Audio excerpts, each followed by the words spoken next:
coming almost quite promptly on a Saturday. Um, so welcome to this workshop. We are having a workshop. MPPSC and RCC have collaborated, and we have a workshop with Global Policy Insights and NPPOL. And the workshop is on climate governance and global commons. So I think all of you went through the brief that was circulated. So we'll be dealing with climate governance, the policy paradigms to strengthen the 13th SDG, which is climate action. And we'll also be looking into game theory and systems thinking for global commons. It's something that I'm pretty excited to learn about. So I'll just be giving you all a brief about our speakers. So we have with us Mr. Arpit Chaturvedi, who's with us right now, and he's the co-founder and CEO of Global Policy Insights. He's also a lecturer at the San Francisco State University, where he teaches comparative perspectives in public service to graduate students. He's a graduate of the Cornell Institute of Public Affairs, and he holds an MPA degree with a focus on governance, politics, and policy studies. He was also the first non-US citizen to hold the position of editor-in-chief of the Cornell Policy Review. And he's the author of the book Our Egalitarian Universe. And he has been an editor of Not Without Her, Communal Harmony, which is a monograph printed by the National Foundation for Communal Harmony, Government of India, which has essays from top civil servants of the country, and he has published various articles in prestigious journals on the themes of democracy, governance, systems thinking, game theory, history, and politics. In the second sessions, he will be talking to us about game theory and systems thinking. And in the second session, we have Mr. Ishan Chaturvedi, who is the founder of NBPOL and the assistant dean at Jindal School of Environment and Sustainability. He's an environment and energy lawyer, and he completed his LLM in environmental law and policy from the Stanford Law School in June 2015. So after he graduated in Bachelor of Business Administration and Bachelor of Laws, he served as a judicial clerk in the Supreme Court of India, following which he became the first judicial clerk appointed by the National Green Tribunal. So he had specifically interested in environmental litigation and policy. He's worked on environmental issues ranging from groundwater restoration, restructuring of highways and other infrastructure projects to sustainable development requirements and policy framework, international oil spill, and such cases. So I think that these 4 hours that we will be in a workshop with them is going to be time really well spent, and I'm looking forward to learning a lot, as I'm sure are all of you. So let's begin. Over to you, Arpit. Thank you so much, Bala, for the kind introduction. Although I feel that when Ishan joins it, that's going to be around 1 p.m. You might be called upon to do the introduction for him again. But then, hi, everybody. My name is Arpit. And as Bala just spoke about, I head this think tank called Global Policy Insights. We run a very interesting fellowship that we have developed out of the think tank. And what I'm going to be talking about right now builds a core part of the course that I offer in my fellowship. I also teach the same course at the San Francisco State University every now and then. What I'm going to be talking about today is a very condensed version that is typically spread across multiple classes.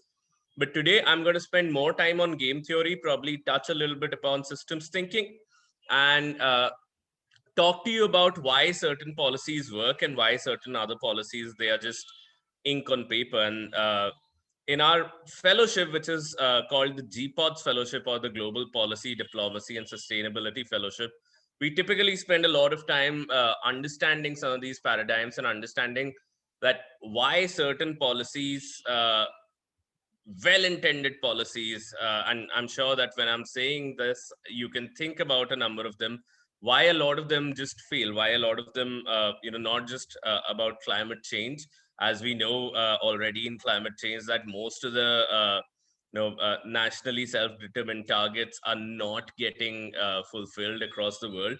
So why does it happen that a number of countries, they have passed legislations, they have committed that they are going to reduce their greenhouse gas emissions, etc., are not able to do so in reality on the ground? And it's not just related to SDG 13. If you actually look into it, it's related to all sorts of policies that you would probably come across. It's related to you know uh, regular things such as, okay, why do we litter on the street in India, and why do we why are we considered throughout the world as a society which is not super punctual, and some of these complex questions we will probably just in a very non-judgmental manner delve into that today.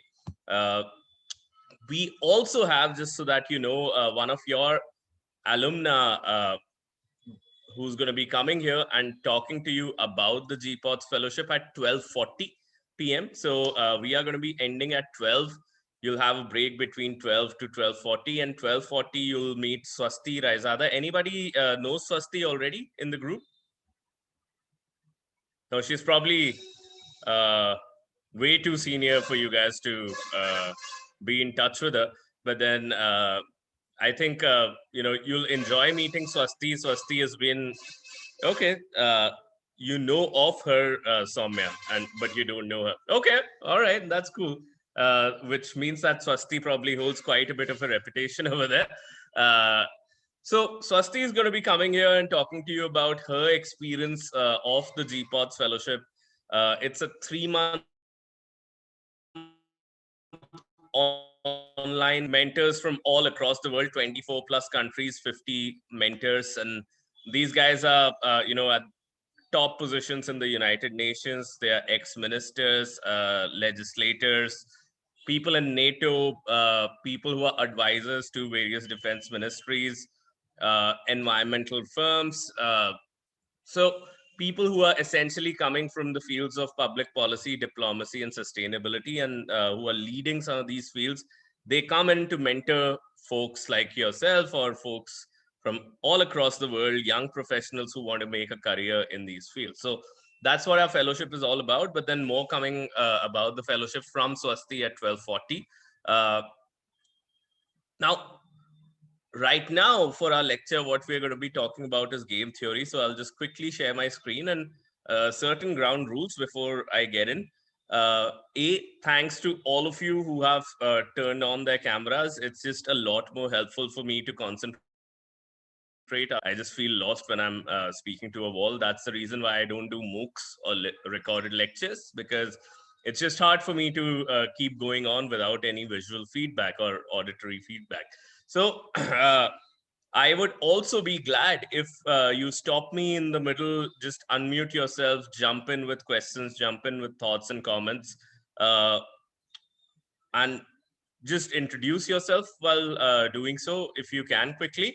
But the more interactive this session, the more we will be able to derive and take out from it. So just feel free to be as conversational as you can. All right.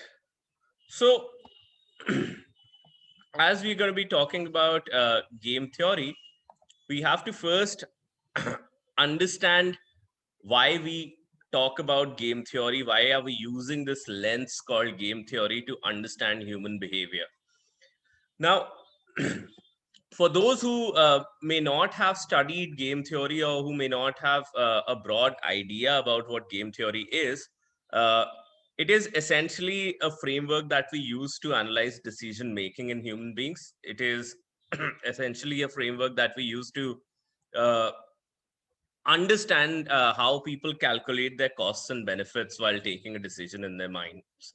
And I learned most of my game theory back at Cornell when Professor Kaushik Basu, who was the chief economic advisor during Prime Minister Manmohan Singh's time, and then the president of the World Bank, was the faculty of game theory over there. And once I started delving into it, I absolutely fell in love with the subject, and I could just imagine so many applications of game theory in the realm of public policy. So most of the things that I'll be talking about is in one way or the other derived from his course, inspired from what he teaches about. Uh, Now, if you look at the human world, the nations, the bureaucracies, the societies as a system broadly, and systems can be defined in the following manner that a system has a number of parts. So if you look at societies, there are various groups. If you look at governments, there are various levels of the government. These parts are related to each other. Okay, so what happens at the national government impacts the state government. What happens at the state government impacts the local government, and vice versa as well. There are feedback loops. So systems, they have parts, they are related to each other. And then you can draw distinctions between groups in systems. You can draw distinctions between, this is a system of type A, this is a system of type B. So you can draw distinctions, and you can look at the system from various perspectives. You can look at the society from the perspective of caste. You can look at the society from the perspective of economic classes. You can look at the government, if you're looking at that system from the perspective of okay, what's your level of government? So is it state national? You can look at it as from a perspective of types of government, whether it's a democracy, whether it is an autocracy, etc., etc.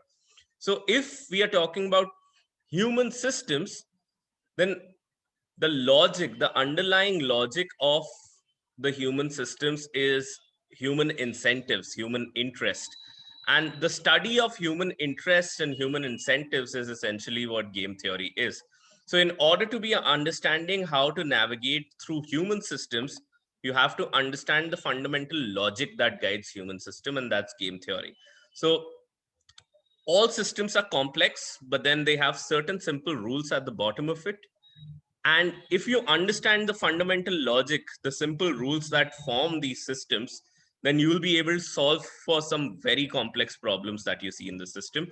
And the logic, again, over here, as I said, is game theory. And once we understand this, we'll probably be able to see a number of systemic issues and solve for them as far as human systems are concerned.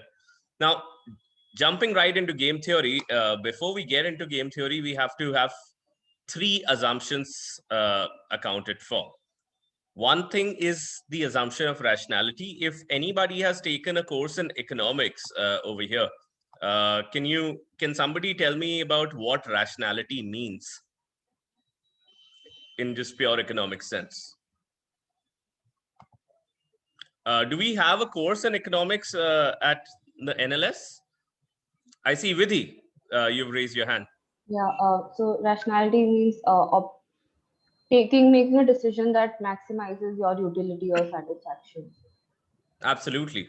Yeah. It's that simple that, you know, human beings, we like to maximize our own utility. Put another way, that we want to maximize the benefits that we derive out of a particular decision and minimize the costs. Right. So also, please pardon me, I have sort of a bad throat. It's not COVID. I got myself tested. So if I just get into a coughing attack in the middle, so I'll probably just mute myself quickly, or I might treat you with some of those audio visuals.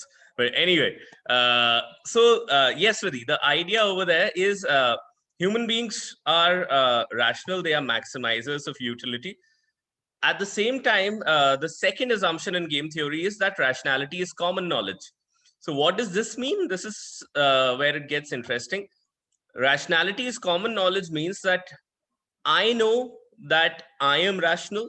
Okay, so I know that I, want to maximize my utility. I know that you, as another player, are rational.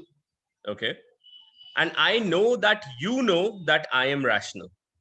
Okay, and I know that I am rational, and I know that that. So so on and so forth. It's almost a loop that we both need to know that we are rational. We both need to know that the other person is rational, and we both need to know that the other person knows that we are rational, and the other person knows that we know that they are rational. Okay, so it's that sort of a loop, which is called the common knowledge of rationality, which is essential when you're doing a game theoretical analysis. All right. And the third concept in game theory is that people seek equilibrium, and equilibrium will get into that. I know if some of you have watched that movie, what's it called, on John Nash, A Beautiful Mind.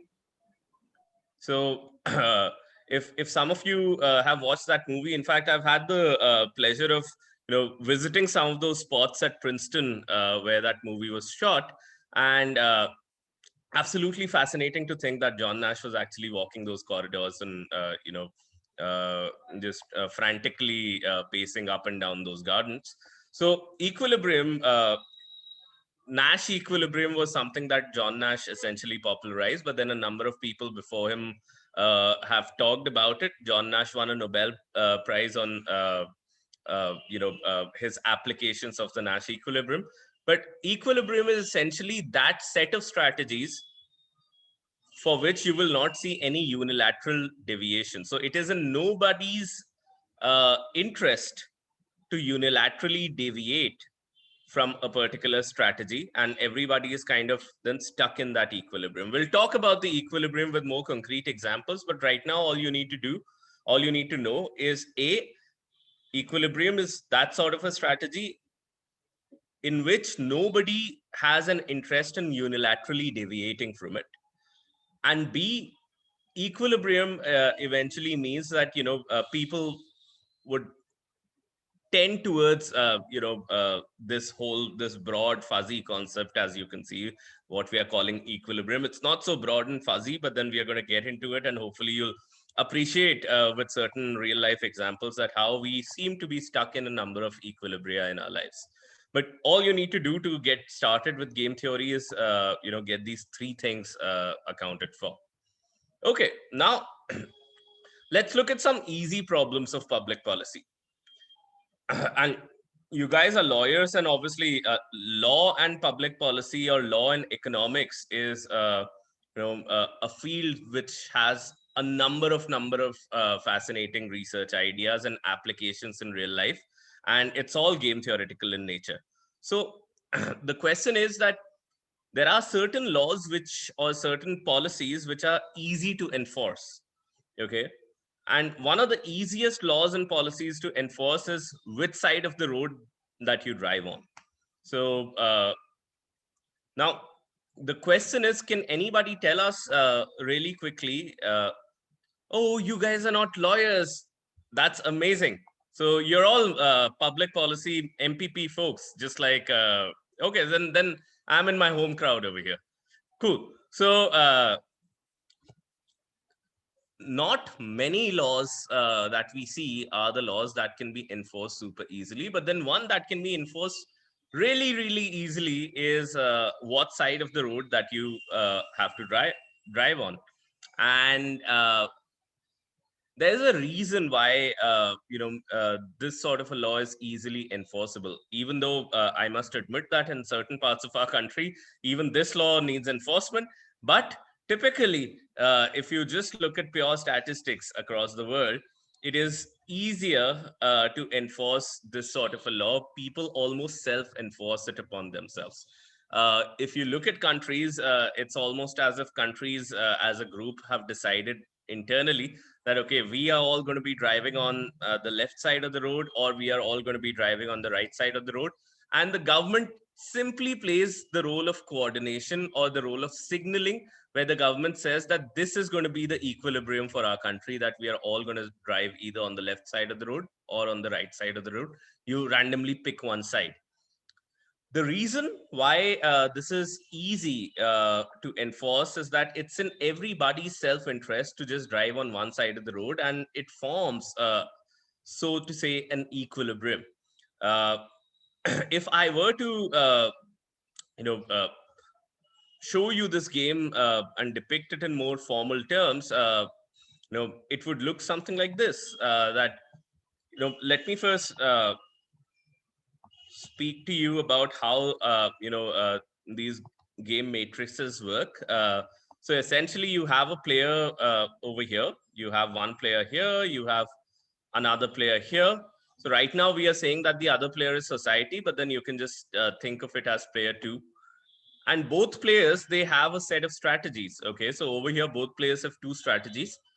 And player one plays rows like this. So, strategy one is this, strategy two is this. Player one's payoffs are the payoffs which are there on the left side of the comma. So whatever is in blue that you see right now, that's player one's payoffs. Similarly, player two plays two strategies. And actually, in if this was a different sort of a game, the player two could play three strategies or four strategies. Similarly, player one could also play three strategies or four strategies. But right now, the only two strategies which are available are either you're driving left or you're driving right. So we just have two strategies over here. So it's a 2x2 matrix. And for player two, the payoffs are the payoffs which are marked in red, which are on the right side of the comma. Okay, so that's the broad format of a game that we'll be looking at. Okay, is that simple enough? So again, player one plays rows, player two plays columns. And essentially what we do is we look at the payoffs.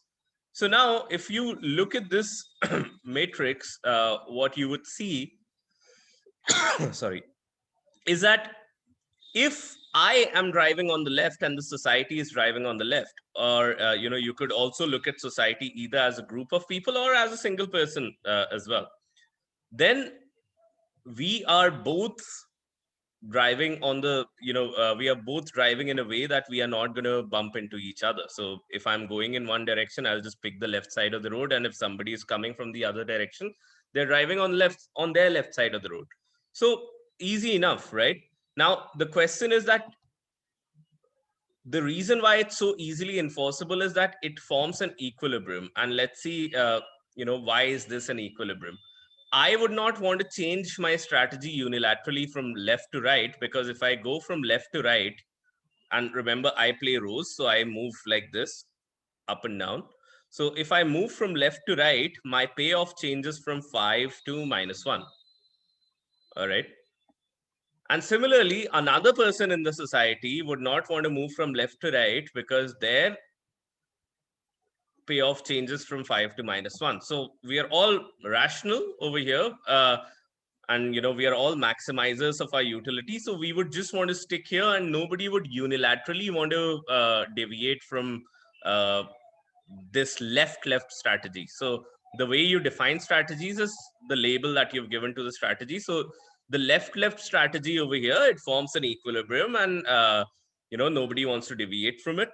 And that's the reason why you don't really need to enforce this particular law, because this law or this policy is leading everybody to an existing equilibrium. Okay. Now there are a number of policies that don't lead you to an equilibrium, and that's the reason why they are not enforced so well. They are just ink on paper a number of times. Now it's easy to see how right over here is also an equilibrium, because if both of us, if me and the society, we've just decided that we're going to drive on the right, nobody wants to unilaterally deviate from it, because if I move from right to left, I go to -1, and if anybody else in the society moves from right to left, they go to -1, and you probably crash into each other. So you don't want to do that. So this also forms an equilibrium. So you have two equilibria in this situation: left and right. And all you need to do as a government, you don't need to monitor things so much. All you need to do is just declare the signal. All you need to do is just tell people that, okay, this is the side of the road that we are going to be driving on. Just pick one, and everybody is going to follow that, and it's in everybody's interest. So these are easy policies to implement. Now, the reason why I also like to talk, a lot more with policy people than pure law people is, there's an appreciation in policy people that if there's something which has been declared as a law, it doesn't automatically mean that it's going to be enforced really well. Okay. And one of the reason is this. Okay. Now, let's look at certain problems. Yes, Rohan, you've raised your hand. I'm sorry, I thought before we move on, I should clear this out. Why did Sure. you choose 5 and -1? Why not 3 and -2? It does not make What was the any logic? difference. It does not make any difference. Perfect. This So is it's just basically indicative. arbitrary. Yeah. As long as, the payoffs are relatively placed, in the same manner, that, when you're driving on the same side, you get a positive payoff. And if you're driving on opposite sides, you get a negative payoff. That's all right. Perfect. Thank you. Cool. Yeah. So now the thing is, let's talk about certain policies. And today I'm going to tell you about 4 strategies that would lead to, uh, greater success of policies, or greater cooperation, as we are saying this. So as you saw, that this particular problem of public policy was essentially a problem of coordination. uh, what we also call a problem of cooperation, that everybody is able to act together in a manner to make things happen, or to just form a general direction in which the society will move forward in. Okay, so everyone coordinated to just stay on the left side, everyone coordinated to just stay on the right side. And a lot of public policy, it has these problems of cooperation or coordination. It's also called the problem of collective action. Now, a lot of times, since we are talking about SDG 13, a lot of times when we are talking about public goods, public policy typically finds it really, really hard to address this problem of cooperation when we are dealing with public goods. Again, for those who've taken courses in economics, public goods have 2 features: non-rivalry and non-excludability. Anybody over here who can explain really briefly that what do we mean by non-rivalry and what do we mean by non-excludability?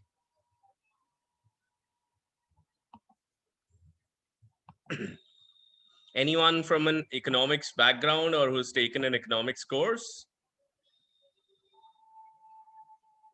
Okay, 2 participants. So Vidhi and Tanmay. I've heard from Vidhi. So Tanmay, why do you want to take a stab at it first?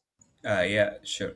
So non-excludability basically means that once you kind of construct the public or create the public good, you can't prevent everybody from accessing it. Mm-hmm. Okay. And yeah, and non-rivalry means basically if somebody benefits from the good, it's not a zero-sum game. Everybody can benefit from it. Absolutely. And I love the fact that you're already talking in game theoretical terms when you're saying that it's not a zero-sum game. And hopefully we'll get some time to talk about what zero-sum games are all about. But yes, as Tanmay said, but then to put it more simply, non-excludability, first of all, like some examples of public goods are things such as clean air or national defense, or the street light outside, things like those, or just general law and order. Those are all public goods, and they have 2 features: non-rivalry and non-excludability. And non-excludability simply means that you pay for it, you get it; you don't pay for it, you still get it. So it's not as if if you're not paying for national defense, you're really not going to get it, right? Or if you're not paying for clean air, you're not going to get it. So you pay for it, you get it; you don't pay for it, you still get it. And non-rivalry essentially means that my consumption does not reduce your consumption. So let's say if there's good sunlight out there, and if I'm stepping out, then my enjoyment of the sunlight does not in any way diminish the quantity of sunlight that you can consume or enjoy, right? Now, based on this fundamental logic, we have 4 types of goods if we divide goods in terms of excludability and rivalry. And the 4 types of goods are as follows. The first type of goods are the public goods, all right?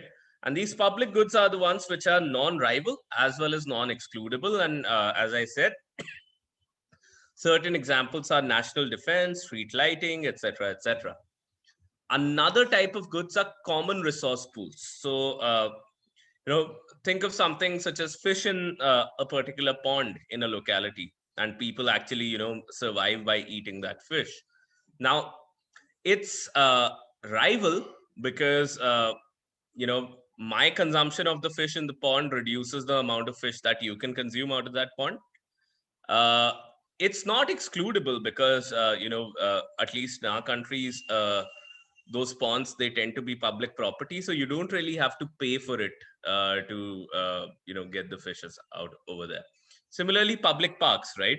So my consumption of the public park reduces your consumption of the public park because there's only limited space in that park.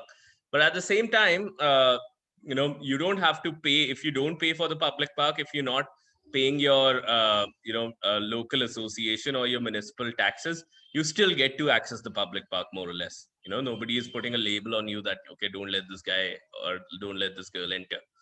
So we have common resource pools, and a lot of time you find problems in managing public goods and common resource pools and public policy. And why, we'll just get to that really quickly.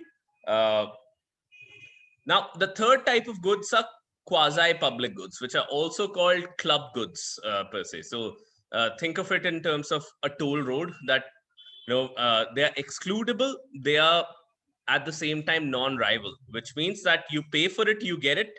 So think of a toll road again. If you pay for the toll road, once you've bought your ticket, you can drive on the toll road.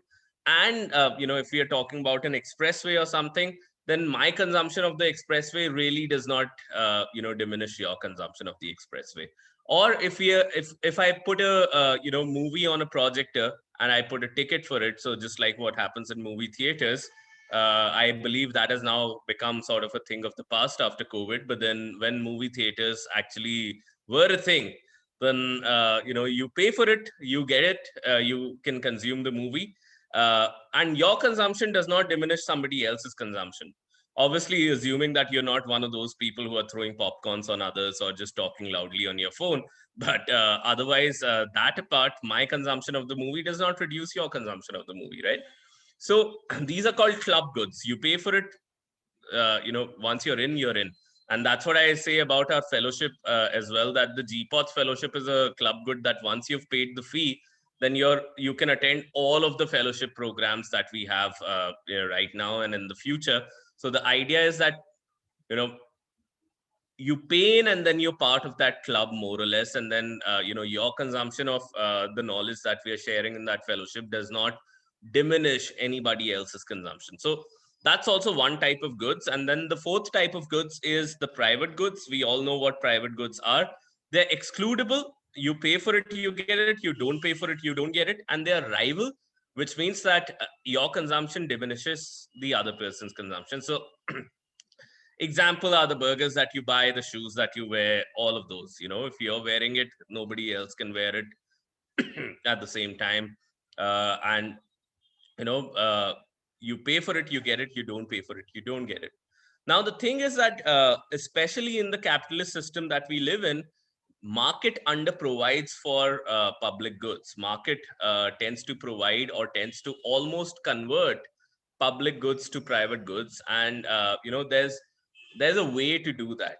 And I'll probably give you two examples, one hypothetical one and one real one, before we get into what's the real complexity in managing public goods and common pool resources.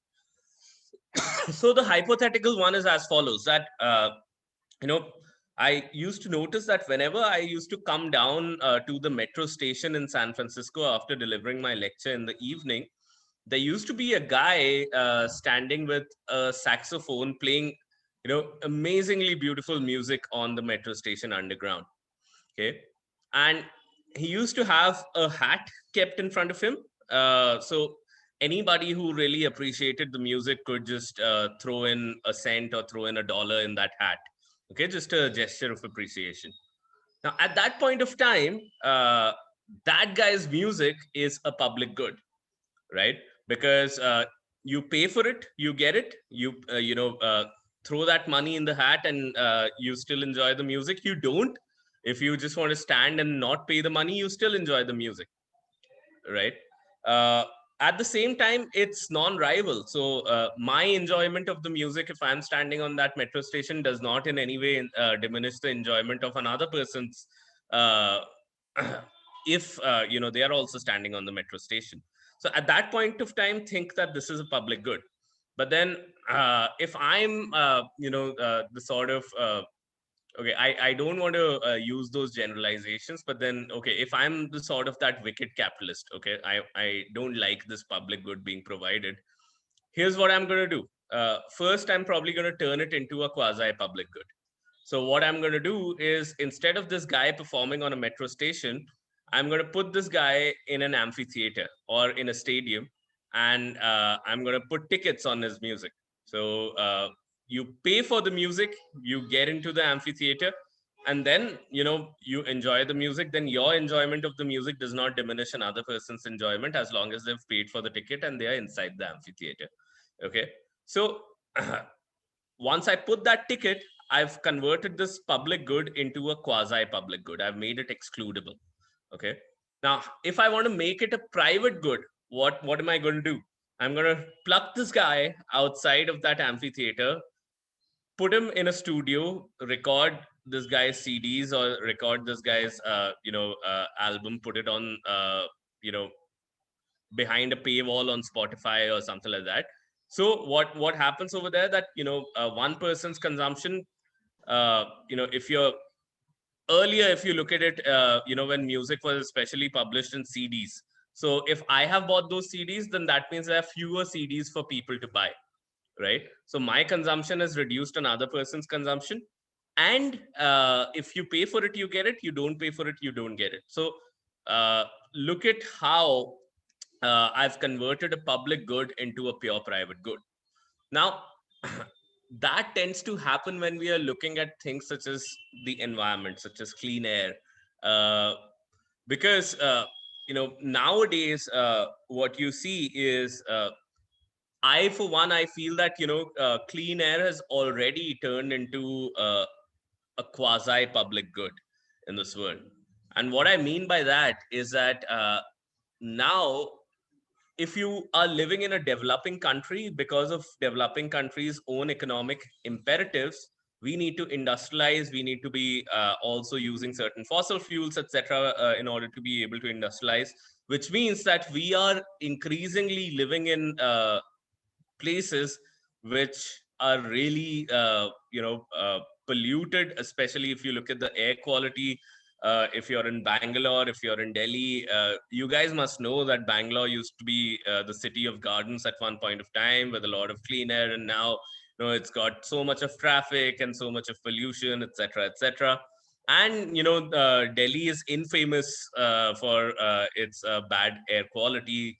Now, if you're living in a developing country like this, like ours, then it's almost inevitable that you're going to be breathing at an average less cleaner air, as opposed to, let's say, you're living in Sweden, or you're living in Netherlands, or you're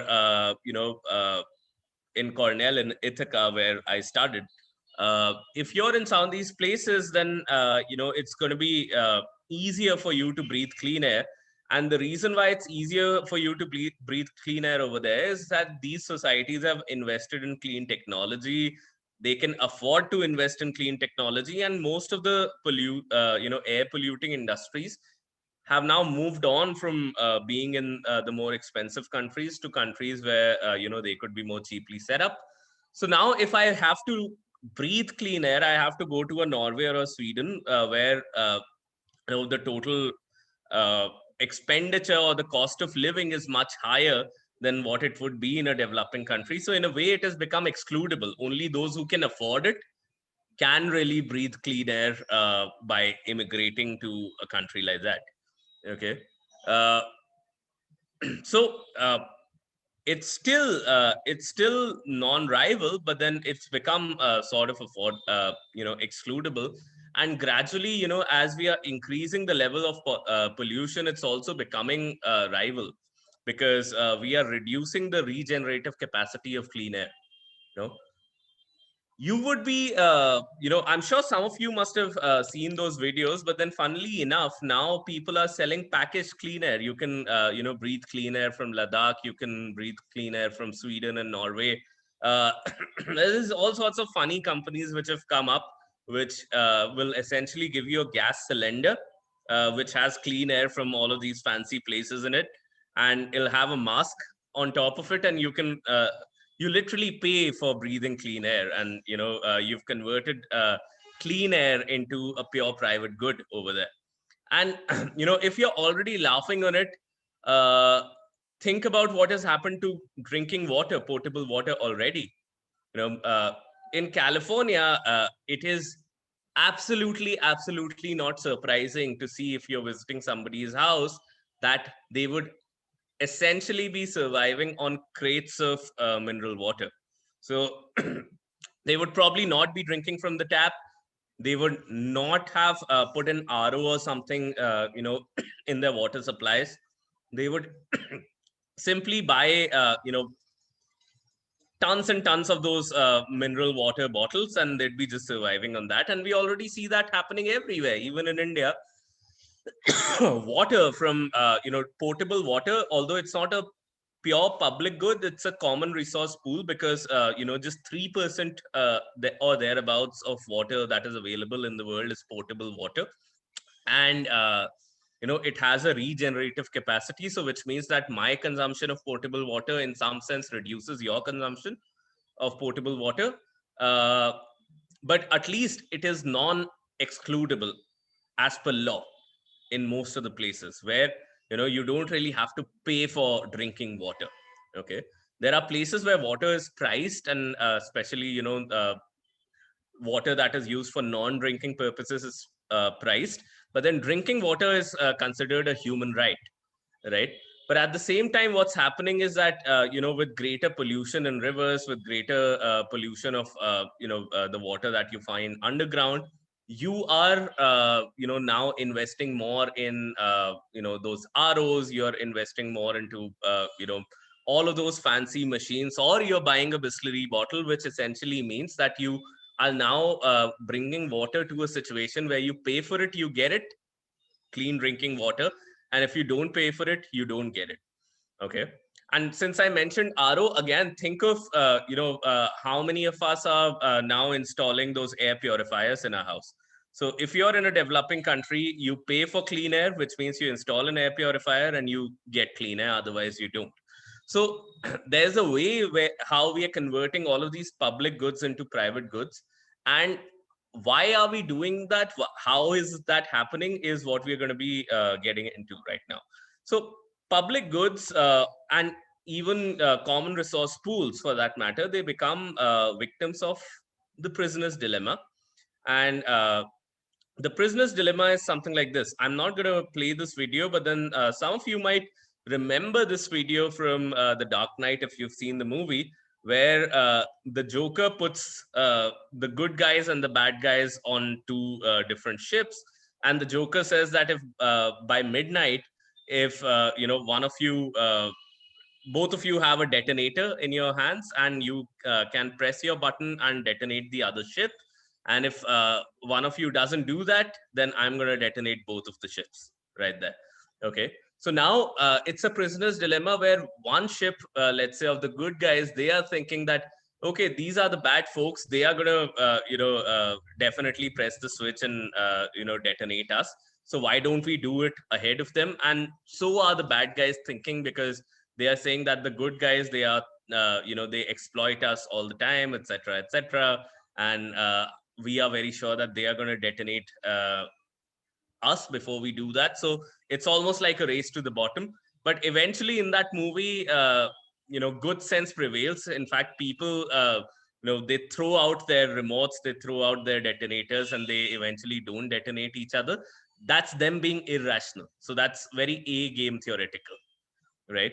But let me just explain this better to you with my favorite example. And that's the example of Apple. So let's say that there are limited resources in this world, right? And especially if you're looking at uh, common pool resources, or if you're looking at public goods, there's a finite amount of clean air, or it has some regenerative capacity. There's finite amount of potable water, etc., etc. uh, and in many senses, there's finite amount of security that can be provided to people. So let's say that the resources in the world are these 5 apples, and let's say 2 of us are playing this game. So if I were to pick a volunteer, I can see Soumya in front of me. So Soumya, is it all right if we play this game of dividing up these 5 apples amongst ourselves? Sure. Cool. So let's imagine that these 5 apples are kept inside a classroom and we are standing outside a classroom, and we say that, okay, there are many ways in which we can divide the 5 apples. One is that we both act civil, so that's our cooperate strategy, or what we also call a strategy which is called the dove strategy. There are 2 strategies: the hawk strategy, which means that you're not cooperating, and then there's the cooperate the dove strategy. So let's say we are playing the dove strategy and we decide that we both meet outside of the classroom, and we say that, hey, once we walk in, let's just act civil and let us not pounce upon those apples, and we can divide it 2.5 each. All right. On the other hand, what we can do is we can pounce upon the apples, and if, let's say, we get into a fist fight for these apples, then we'll destroy one apple in the middle of our fight, and eventually we'll leave it 2 each. All right. So we decide that, okay, that's probably not the best idea, so let's just go in and act civil and divide these equally. Now, this is the promise that we've made to each other outside of the classroom. But then let's say, uh, I'm entering the classroom, or let's say, Soumya, you are entering the classroom, and you think that, I know Arpit has said that Arpit is going to, just act civil. But what if I'm just walking in slowly, as a civil person, and then just waiting for the knife, and then, cutting one apple halfway and dividing it, while Arpit pounces upon the apple and, just acts as, a person who's a hawk and runs away with all of the 5 apples, I'm going to be left with nothing, right? And, we are all maximizers, as we've already discussed. You would not like that sort of a scenario. And irrespective of the promises I've made, you'll always have this sort of a thing in your mind that, Arpit can go in and, we'll end up in a situation where Arpit has all of the apples and I'm left with nothing, right? So you'd be like, okay, if Arpit is going to do that, then my best strategy is that, let me defect. Let me go in and let me pounce upon the apples, right? Now, similarly, we talked about rationality being common knowledge. Now, typically, Arpit must be thinking exactly the same things. I must be thinking exactly the same things. That what if I go in and I'm walking coolly and, I'm acting all civil, and Soumya takes advantage of that, doesn't keep her promise and just pounces on all of the apples, and she's going to leave with 5 of them, and I'm going to be left with nothing. And I obviously don't want that. So eventually, irrespective of the promises that we've made outside, once we go in, we're going to pounce upon those apples. We're probably going to have, a scuffle or a fist fight. We're going to destroy one apple, and we're going to come out with 2 each, right? So where we could have ended up with 2.5 apples, we have ended up with just 2. So we are in a suboptimal situation than we could have been earlier. So if you were to represent this more formally, you see something like this. Okay, we have a comment over here. Take 1 apple each and give the remaining 3 apples to other people who might need it more than us. What would game theory say about this? Well, game theory would say that why are you being altruistic? Game theory says that people are rational, right? People want to maximize. So that's pure altruism what you're talking about. And typically people are altruistic, absolutely. In fact, this assumption of rationality is kind of relaxed when we deal with real public policy. We operate under something called bounded rationality. We are not always rational. We sometimes act irrationally. And one way to look at altruism is that sometimes altruism is out of rationality because we believe in karma or whatever. Or sometimes altruism is just pure irrationality that, we don't know why we do it. We just probably are irrational, and that's why we, act altruistically. Sometimes it's rational because, again, you think that if everyone acts altruistically, you get to a better equilibrium. Okay. Yeah. I'm sorry. Who is this? Shiksha, is it? I'm not able to hear you properly. All right, do come in later if you want to. So if I represent this game more formally, what I see is defect is the only equilibrium here. So this is Soumya's two strategies, defect or cooperate. This is mine. These are my strategies, defect or cooperate. And when you look at this, the red ones are Soumya's payoffs, the black ones are my payoffs, and this is the Nash equilibrium. Can somebody tell me why is this a Nash equilibrium? Anybody wants to take a stab at it?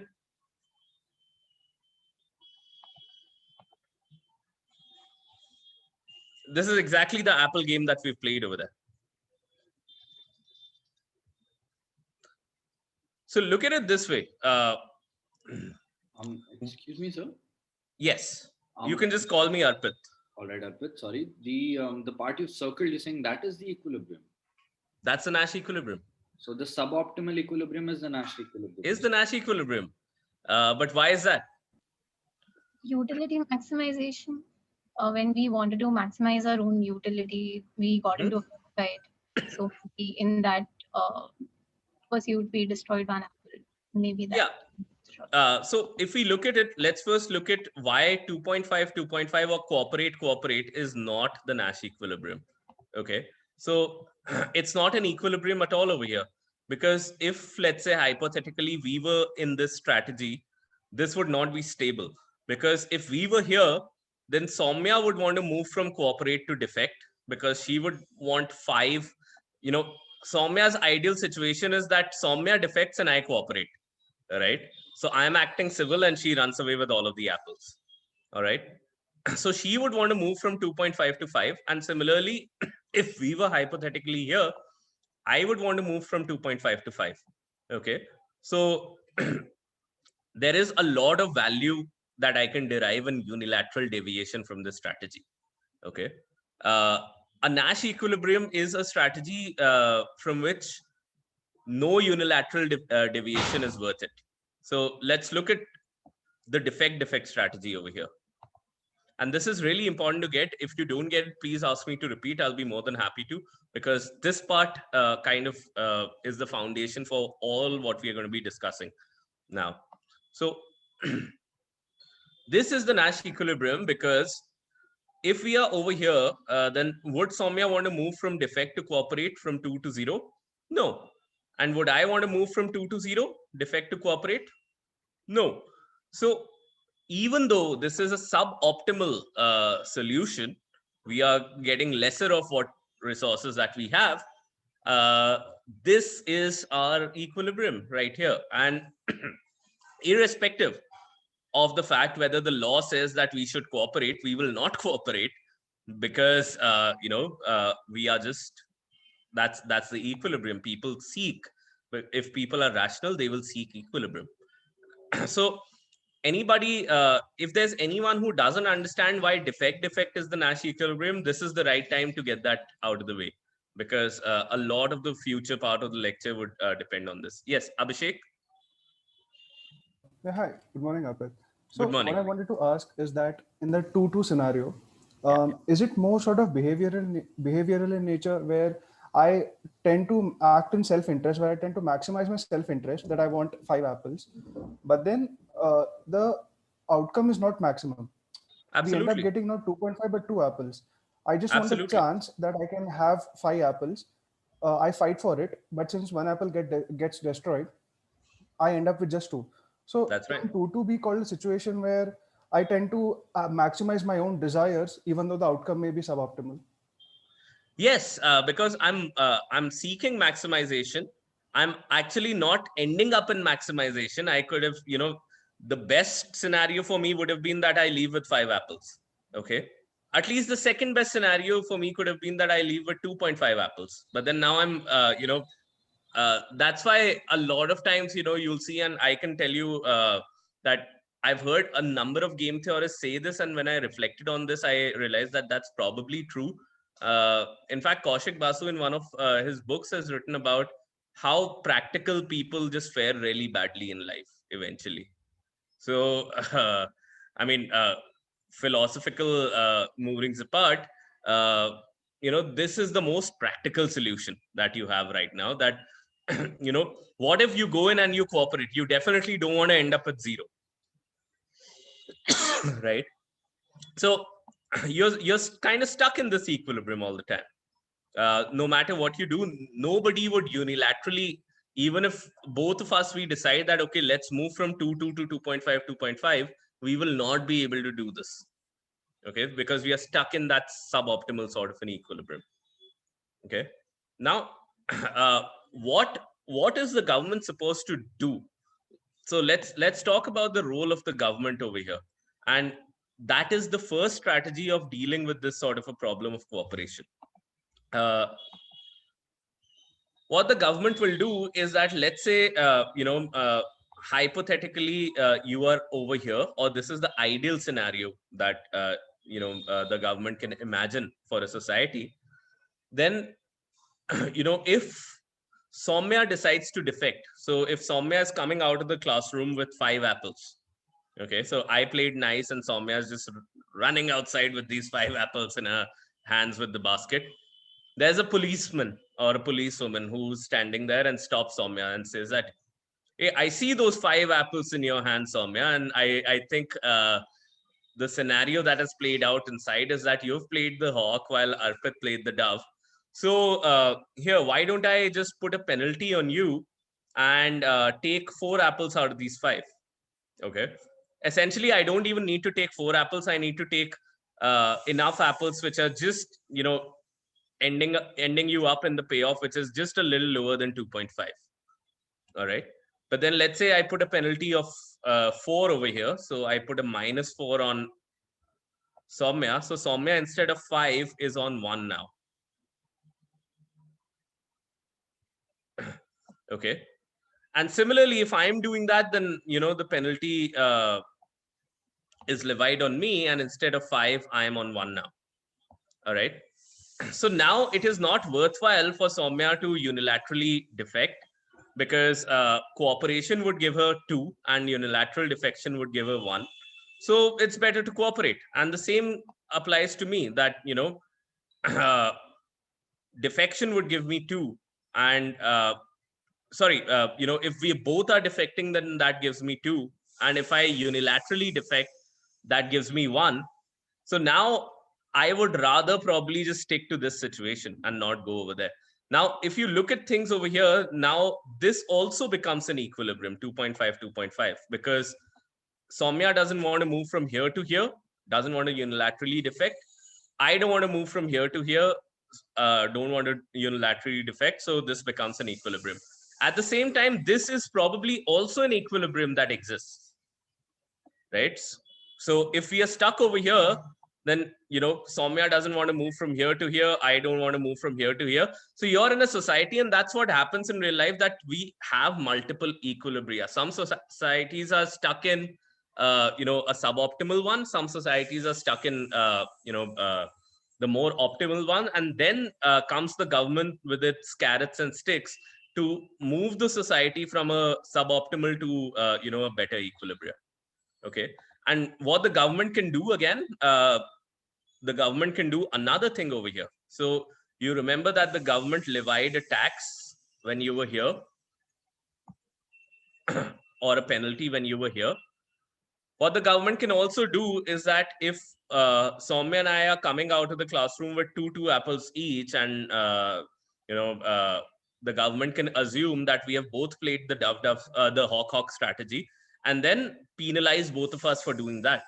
So, let's say the government takes 3 away over here, puts a penalty of 3 if we ended up just acting like brutes.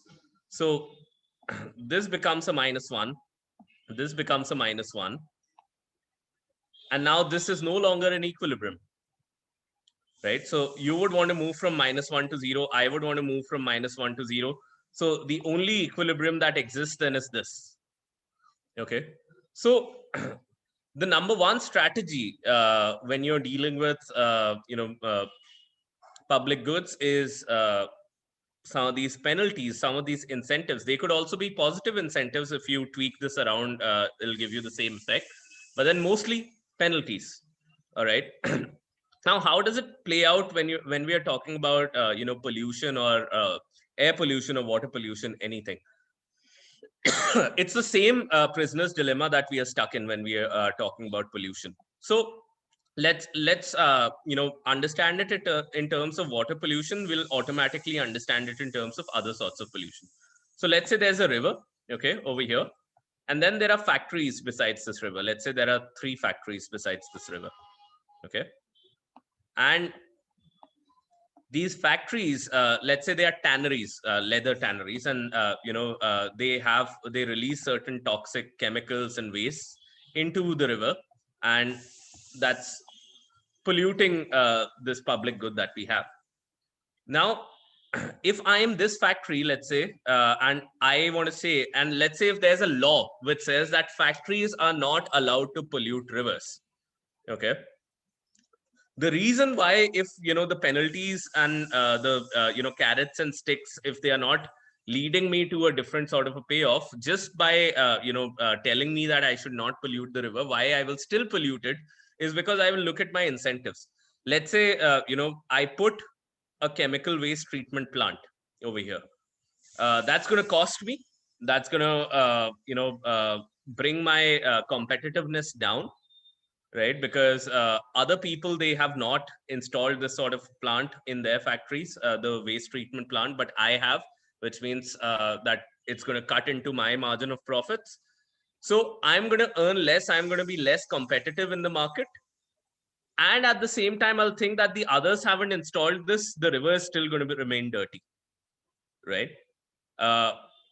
So why should I be in a situation where I am uncompetitive and at the same time I haven't been able to help the river as well? Okay. And now, since rationality is common knowledge, all of the others are also thinking exactly the same, right? So this guy is also thinking that why should I put the plant in? Because if the others don't put it in, then I'm going to get uncompetitive in the market and the river is still going to remain dirty. And similarly, this guy is also thinking the same. So nobody is going to put the waste treatment plant and the river is going to remain dirty. The only way out of this is if all 3 of them put a waste treatment plant. Okay. So if all 3 of them, if the government enforces the law in a manner that all 3 of them have to put this waste treatment plant, it is only then when you see that sort of a cooperation that comes in. But then still there's a lot of free riding, because if one person says that, okay, fuck the rules, I'm not gonna abide by the rules, the government cannot really come in and enforce. I know that they don't have the real capacity, or I can pay them off, I can pay off a corrupt officer. Then again, it's almost like the whole stack of cards coming down, that this person is going to do that, and so will the other person, and so will the third person, and eventually you are defecting with the environment. If environment is a player and you're a player, or if the government is a player and you're a player, then you're eventually then getting stuck in the defect or the suboptimal equilibrium over here. And the way to come out of the suboptimal equilibrium, as I said, strategy number 1 is carrots and sticks. Okay. Now, this sort of free riding that I explained to you, that you can apply in air pollution, that you can apply everywhere. So, if I am not using ACs and if the others are using ACs, I would think that, I'm not really going to make a difference. And the emission levels are going to remain the same. Or if I'm not using my car and if the others are using their cars, then others are going to reach everywhere more easily. So I'm paying all the costs and I'm not even helping the environment really. Nobody, the environment isn't getting any better. So that's the kind of thinking and the equilibrium that we are typically stuck in. And unless everyone decides to move towards a better equilibrium, and that's enforced, if defect stops being an equilibrium because of the penalties that you put in, so everybody who's using a car will have to pay higher taxes. Okay. And so much taxes that driving a car is not super worth it. That's one way. But then there are other ways as well. Okay, this is not the only way to bring about cooperation, but then this is one fundamental way in which the government acts. So we are talking about the strategies to come out of the prisoner's dilemma. We have already talked about the first strategy, that's the carrot and sticks. The other strategy is, this is really interesting, is to increase the stages in the game. So the number of, in any game, especially when you're dealing with security games, and I'll give you an example of that. If you increase the number of stages in a game, you kind of bring about more cooperation. But let's think about the Apple game once again. So if, let's say, we were playing the same Apple game, Soumya and I, for 4 stages for 4 days. So 4 days will come in and we'll play the same game.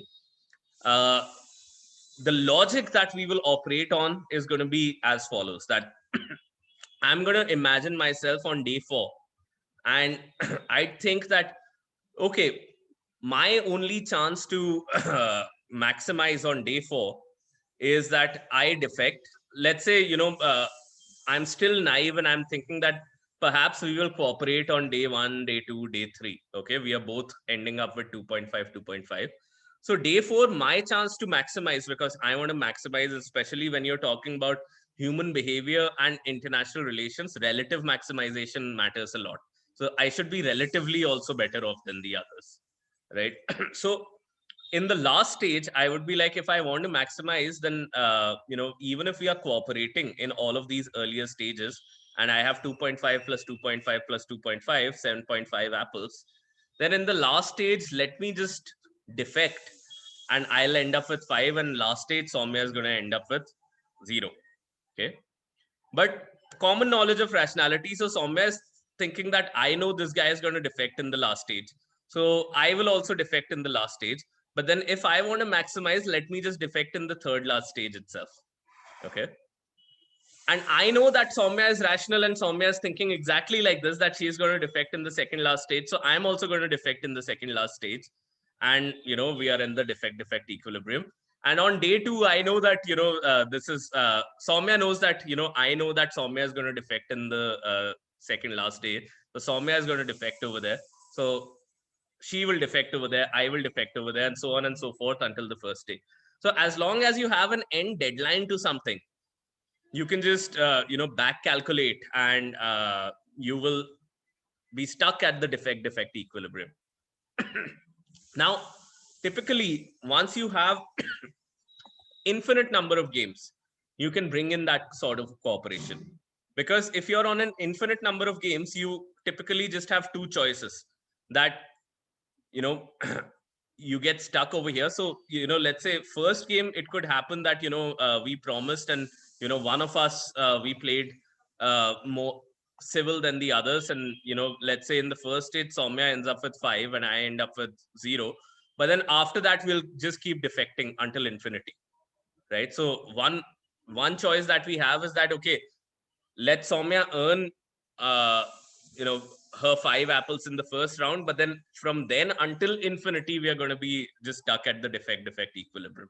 Okay, or what we could do is, there's no way for us to have a last stage where we are both going to be there forever in a way, and that way it's just a lot more rational to keep cooperating and maximize for a longer period of time. Now, some real life examples of that you'll see is countries which had been, enemies of each other's, especially, when you look at cases such as England and France. They had been enemies. They had been fighting against each other for most of the medieval, centuries. But then enter the modern world, you look at the world wars, etc., etc. And what you look at right now, France and the UK, they are almost the best of friends. So how does it happen that 2 countries that were, such bitter enemies become great friends? Is because they understood after one point of time that our entities are permanent. We are going to exist forever. Uh, so either we can exist in a suboptimal equilibrium or cooperate until infinity. So that's why, you say that there are no permanent friends or there are no permanent enemies. Especially, I say that there are no permanent enemies, and you can keep cooperating until infinity if you have an infinite horizon at it. But you can also, that's the theoretical bit. In practical senses, you can also increase the number of cooperation stages and still bring about cooperation in finite games. So let me just explain that to you with a small security example, since we do a lot of research on security as well. Let's say this is a line of control, and there are two armies that are on either side of this line of control. All right. And how does a de-escalation really take place? If you read about practical examples of de-escalation, both armies would decide that, okay, we would withdraw 2 kilometers each, okay, in the first phase. The reason why they would withdraw in 2 kilometers each, see, this line of control is your defect equilibrium. So that's almost the kind of equilibrium that you're stuck at. If you think about Kashmir, if you think about other places in this world, that's that's the place where the two countries have established equilibrium. That, okay, I cannot move further than this, you cannot move further than this, not because we have decided not to, because we can't. Okay. But let's say if we want to de-escalate, I will move 2 kilometers behind the line of control, you move 2 kilometers behind the line of control, and that gives us assurance, because if you are defecting, if you are not going to honor this, then you're going to come running towards the original line of control as soon as I have gone back. And that gives me enough time, because I've also moved the same amount of kilometers, then I can also come back and re-establish the equilibrium. But then if none of us rushed back to the line of control, that means that, okay, there's some possibility of trust over here. So we'll move to a phase 2 of withdrawal. So we'll move 2 kilometers further over here. And if one of us wants to cheat, and they are coming back to the line of control just to occupy more position, or they are coming back further in to occupy more position, that gives me enough time to again come back to the line of control and establish the earlier equilibrium, and so on and so forth. So that's why, if you're talking about de-escalations, the more you phase it out, the easier it is to establish that sort of a trust. So that's our strategy 2. Our strategy 1 was penalties. Our strategy 2 is increase the number of phases that you have in the game, increase the number of stages, because the more the stages, the more the interaction, the more can be the cooperation amongst people. And especially if people have an end date in mind, they tend not to cooperate. So that's why personally, and this could be controversial opinion, I am not really a big fan of putting the 2030 deadline for bringing the emission levels down by 2 degrees. Because if I am standing in 2049, 2000, we have to bring it down by 2030. So if I'm standing in 2029, and if I put a low probability on the fact that, we are actually going to bring the emissions down by 2 degrees in 2030, then I'd be like, the world is going to be burning anyway. So let me just, drive my fuel guzzling cars and, sleep in my AC, because the world is going to end anyway. So let me just maximize out here. And if I'm going to do that in 2029, then you're going to do that in 2028, then I'm going to do that in 2027, and so on and so forth until now. Okay. So if you're putting a deadline to it, then it's going to be hard for us to bring in any cooperation. A better way could be that you give phased deadlines, and even in behavioral economics, they say that people tend to procrastinate. If you have an assignment, you typically do it on the night before your deadline. But if you and that's why in better courses which are designed with greater thought in mind, and it's all game theoretical. When people do it, they divide your submissions into phases. So let's say if you're writing a thesis, then by this date you have to submit your literature review, by this date you have to submit your methodology, etc., etc. Once you do that, you will be able to bring in better results. Okay. So dividing in it into phases is just a better way to bring in cooperation and also to get over procrastination. Okay. Now, we've talked about 3 strategies, 2 more to go. Another strategy that we have, okay, we have a question over here. So when we increase stages or impose penalties, the end goal is to nudge convergence towards cooperation. Absolutely, Abhishek. That's the idea over there. The third strategy over here is institutions. And especially this works well when we are talking about common resource pools. Okay. And even for public goods. But then let me give you, the classic explanation of that. And let's say we are dealing with a common resource pool, such as fish in a pond. Okay. So the scenario that we have over here is that, you have a pond which has 100 fishes and it has 5 households surrounding the pond. Okay. So the idea, the way that the fishes they work in the pond is that anytime you have lower than 50 fishes, okay, equal to, let's remove that, but anytime you have fishes which are lower than 50, they will not be able to reproduce at a rate where you'll be able to regenerate to the original capacity. Okay, so all you need to do is that you can eat as many fishes as you want, but then you have to keep the number at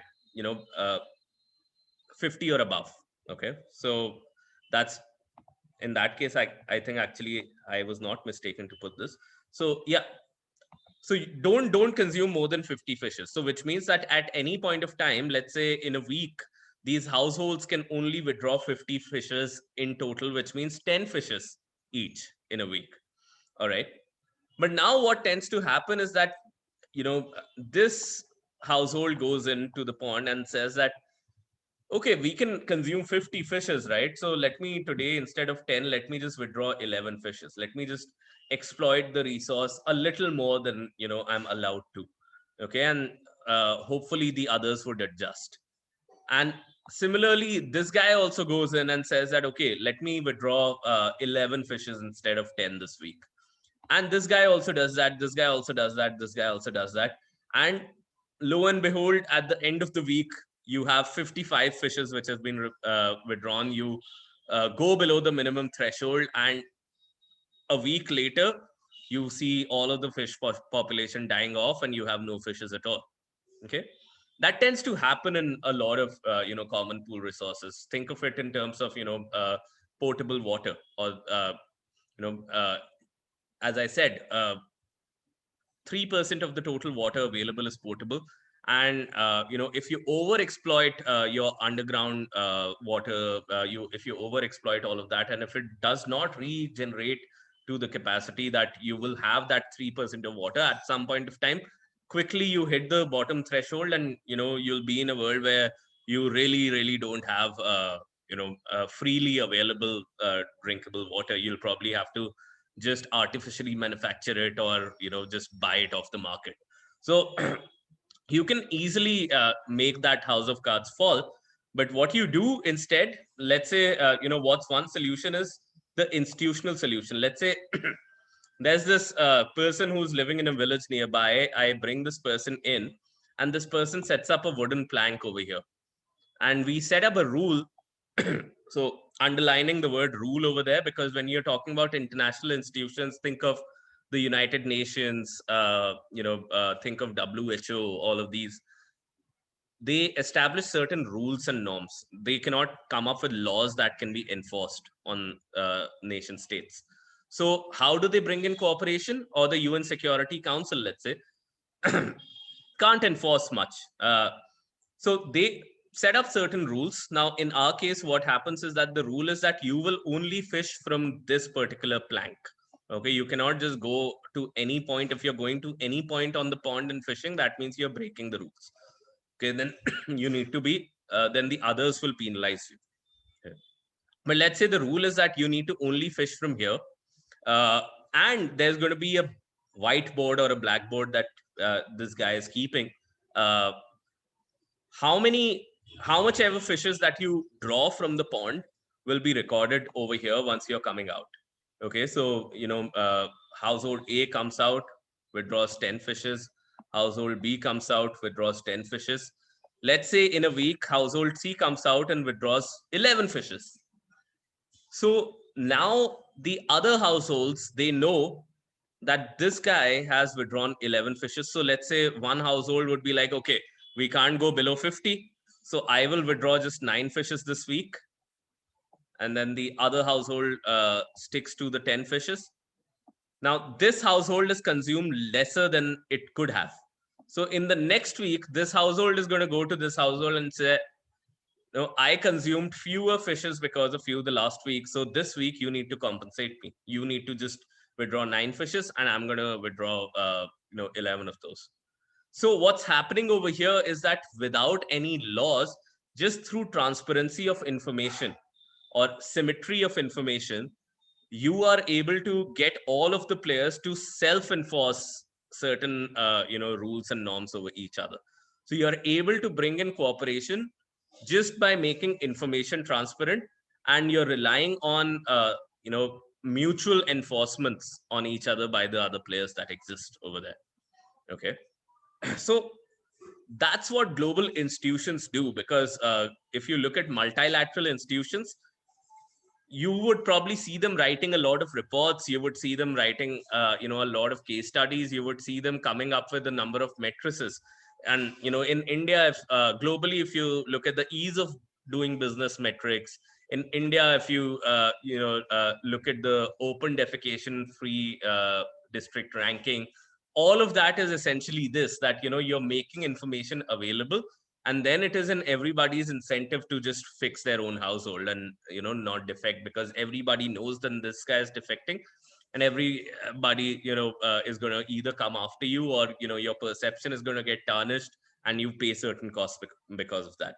So the third strategy that we are learning about is the institutional strategy, okay, which has rule-based systems, and which has a lot of self-enforcement triggered out of transparent information. Any questions over here before we move on to our last strategy? Arpit, so I had a question here. So, Sure, Abhishek. don't all these methods, from apples to fishing to everything, don't they all assume that every participant has sort of an equal capability or equal desire to want those particular goals? So, I mean, does it sort of overlook the kind of inequality or other differentials that might exist? Well, right now we are working with very simple models where we are saying that, okay, every household has a need of 10. In reality, yes, every household may not have a need of 10, but then there'll still be a break even point below which you cannot go, right? And then what will actually happen is that every household says that, okay, this is how much we need, this is how much we're going to consume, and that's how you're going to figure out, this is my aggregate need in the world, and this is my break even point. So, and then you can just distribute resources on a pro rata basis. But again, think of it in this terms: there could be limits on your limits on your consumption because of inequalities. But then if you look at pure rational desire, there everybody is almost on a level playing field, because everyone wants to maximize, right? Soumya. Because you said that everyone wants to maximize their profits and maximize their consumption, so Yeah. in that game, we destroyed one apple, right? Yeah. So, is there in policy formulation, do we keep like a buffer, because we know that everyone will eventually may or may not sort of defect? So, in that case, if the information that we are giving, the so-called transparency that we're giving, do we keep a buffer saying that, okay, if in reality there are 50 fishes that you can consume without sustainably, right? Yeah. So if we keep that limit a little lower, telling people that you can only fish for 40 or 35, Absolutely. because we know that other people will eventually defect. Is that a way to sort of curb or maybe like deal with this? Absolutely. I think that would be an intelligent way of dealing with common pool resources, that you don't leave it to even one instance of a bad player being in the game where they overexploit. So you keep a buffer, and then you can track that, okay, this person overexploited, we are not dead yet, but then this person needs to be checked. So that would certainly be an intelligent way of doing things, right? Another thing can happen. There's a Frankenstein story over here as well. Now you've given disproportionate power to this person who's putting all of these numbers on the whiteboard.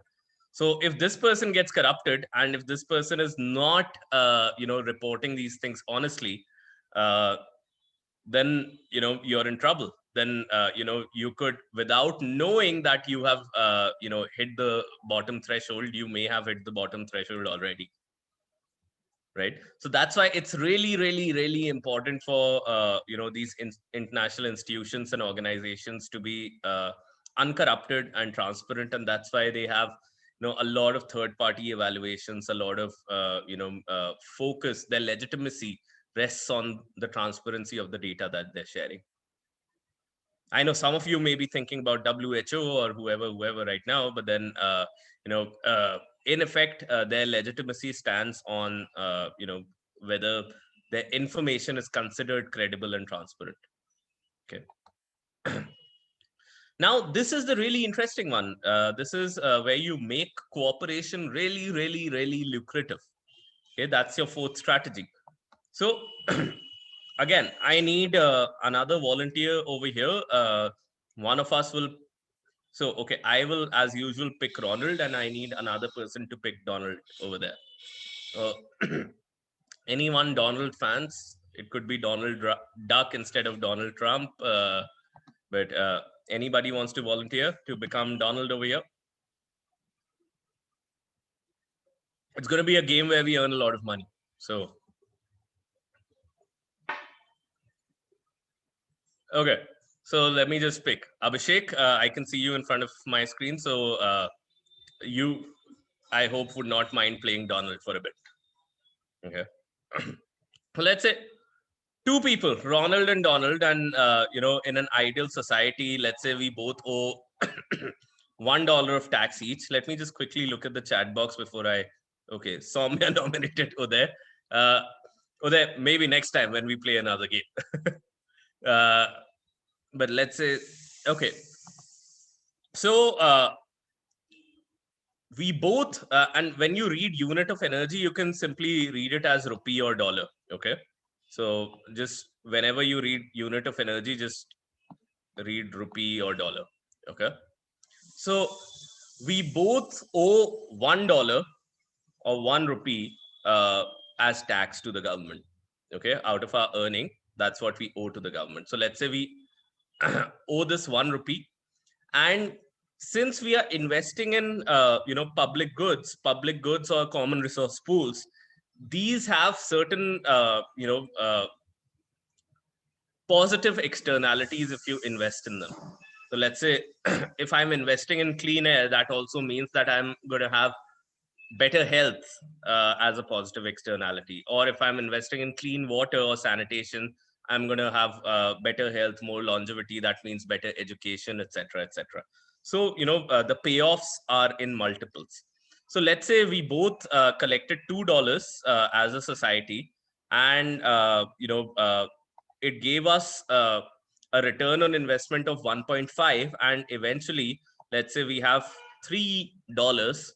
Let's say we invested in clean water and sanitation, and we have a resource pool of $3 available now, and then that benefit eventually gets distributed in the society. So those $3, 1.5 comes to me as Ronald, and 1.5 comes to you as Donald. Okay. So we invested $1, and now we are reaping the benefits of $1.5 eventually. Okay, because we are investing in something which is good. Okay. But there could be a situation where this is a situation where we are both playing the dove game, where we are both cooperating. Okay, that's first scenario. Another situation could be Donald being Donald. Donald could defect. Donald could be like, I'm not gonna contribute towards this clean water shit. I'm just gonna keep my $1 and enjoy my money. Well, Ronald is like, okay, I'm just gonna be the nice guy. I'm gonna give my $1 to taxes, the same thing happens. Now since the return on investment is 1.5, so Ronald puts one. Eventually, the society's resources is $1.5 that gets distributed nevertheless amongst everyone in the society. And now, right now, we have just two people in the society. So this 1.5, so $1 gets converted into 1.5. You have 1.5 as investment, and the benefits, they get distributed in both. So what's happening over here is that poor guy Ronald is investing $1 and eventually getting $0.75. But the super smart Donald is investing nothing but is getting 0.75 and plus has the $1 already with himself that he never invested. So the payoffs eventually are looking like this, that Ronald ends up with 0.75, Donald ends up with 1.75. Okay. And you could also flip the scenario. If Ronald doesn't pay, then Ronald could end up with 1.75 and Donald could end up with 0.75. So do we understand how this is playing out? That you have a resource, you have taxes that you owe, you pool them in, you have a multiplying factor over there, and that multiplying factor, whatever the resources are created, they are divided equally in the society. Okay. So sometimes if you're the only person who's contributing to that, then you're over and over getting worse off. So let's say you're again and again getting 0.75. So over time you are getting poorer, and the person who's defecting, who's not paying the taxes, that person is getting richer over time.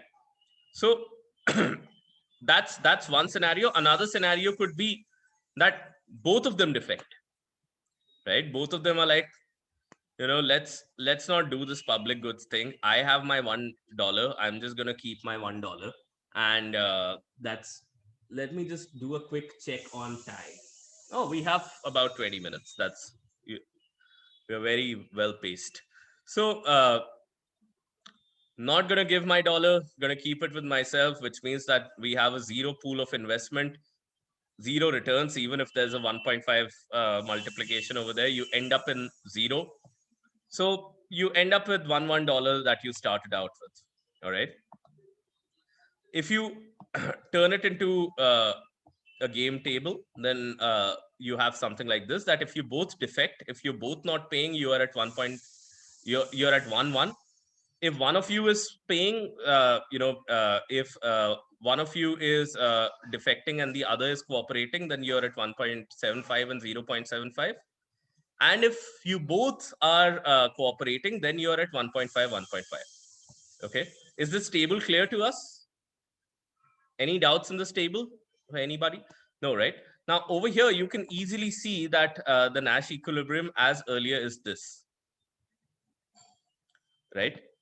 Because in no situation would Ronald want to move from defect to cooperate unilaterally, because if Ronald is cooperating and Donald is defecting, then Ronald is at 0.75, Donald is at 1.75. Ronald won't like it. And similarly, over here, this guy doesn't want to move from 1 to 0.75, doesn't want to move from defect to cooperate. So you're stuck in this equilibrium over here, right? But I make a small tweak to this game. Now, the small tweak that I'm making is I will change the return on investment to 2.5 instead of 1.5. Okay, now let's play this game once again real quick. Okay, so both of them paying their $1 each. $2 as a initial pool of investment gets multiplied by 2.5. You have $5 gets equally divided, 2.5, 2.5 each. So you invested $1, you're ending up with $2.5. So your end payoffs are 2.5, 2.5 each if you both are cooperating. Now, Donald being Donald is defecting over here. So Ronald gives 1, Donald gives 0. You have $1 of investment gets multiplied by 2.5. 2.5 is the total pool, and that gets divided into both of them equally. So Donald gets 1.25 plus the $1 that he already had, and Ronald ends up with just 1.25. So eventually Ronald has 1.25, Donald has 2.25. You can also flip this if Ronald doesn't pay. So Ronald ends up in 2.25, Donald ends up in 1.25. Or you could have a scenario where both of them are like, fuck it, not paying my taxes. So 0 ends up in 0. You have your original $1, and that's what you eventually have. So the payoff matrix looks something like this. That over here you have for defecting. If you're defecting, you're ending it up in 1 each. Okay, but here defect is not the Nash equilibrium. Look at this. If you're here, does Ronald want to move from defect to cooperate? Even if Donald is earning more, Ronald wants to move from defect to cooperate. Similarly, over here, does Donald want to move from defect to cooperate? Yes. Even if Ronald is earning more, Donald still wants to move from defect to cooperate. So this is not a Nash equilibrium. On the other hand, let's see if 2.25 or cooperate is a Nash equilibrium over here. And so do I want to move from cooperate to defect? Does Ronald want to move from 2.5 to 2.25? No. Does Donald want to move from cooperate to defect 2.5 to 2.25? No. So yes, we have a Nash equilibrium with us, and that is cooperate. And what have we done? What's the difference? Yes, Satyamitran. So essentially, when the equilibrium is above the maximum, even when you defect, that's when it becomes a Nash equilibrium? Yeah, so where unilateral cooperation is better than mutual defection. Yeah. Okay, essentially it's that. My God. Okay. So what's the difference between these two? Fairly similar scenarios, but then the only difference between these two is of 1.5, the multiplying factor. So if you're going after something where you make cooperation really, really lucrative, you get scenarios where you can, higher stakes, yes, but then let's think about at least, let's say now you are seeing competition in the space as well, but then let's think about space policy, where typically there has been a lot of cooperation, especially after the dissolution of the Soviet Union. You see, the Russians, the Americans, the Japanese, etc., the Indians, all working together, because there was just a lot to be gained. Even if one person was gaining a lot, cooperation paid you more than unilateral defection. Okay, so now, if you're looking at it in terms of climate policy, we have to change the narrative a little bit. We have to look at sustainable development not just as something where we would curb our desires and our consumption and our comforts and way of life, and that's how we'll survive. We have to change the narrative to a place where the sustainable way of doing things is going to be better than, more profitable or more comfortable, and just a lot better than what we are doing right now. So right now we look at sustainability in terms of just cutting down on our needs and desires, etc., right? But then if we look at sustainability in a manner where we say that life is actually going to be a lot better than it is right now, if you tread on the path of sustainability, if we change the narrative to that, then you have perceptually changed those payoffs. And you could do that through technology, that you can actually change those payoffs in real life, right? And once you're able to do that, then yeah, Denmark has made certain interventions like that.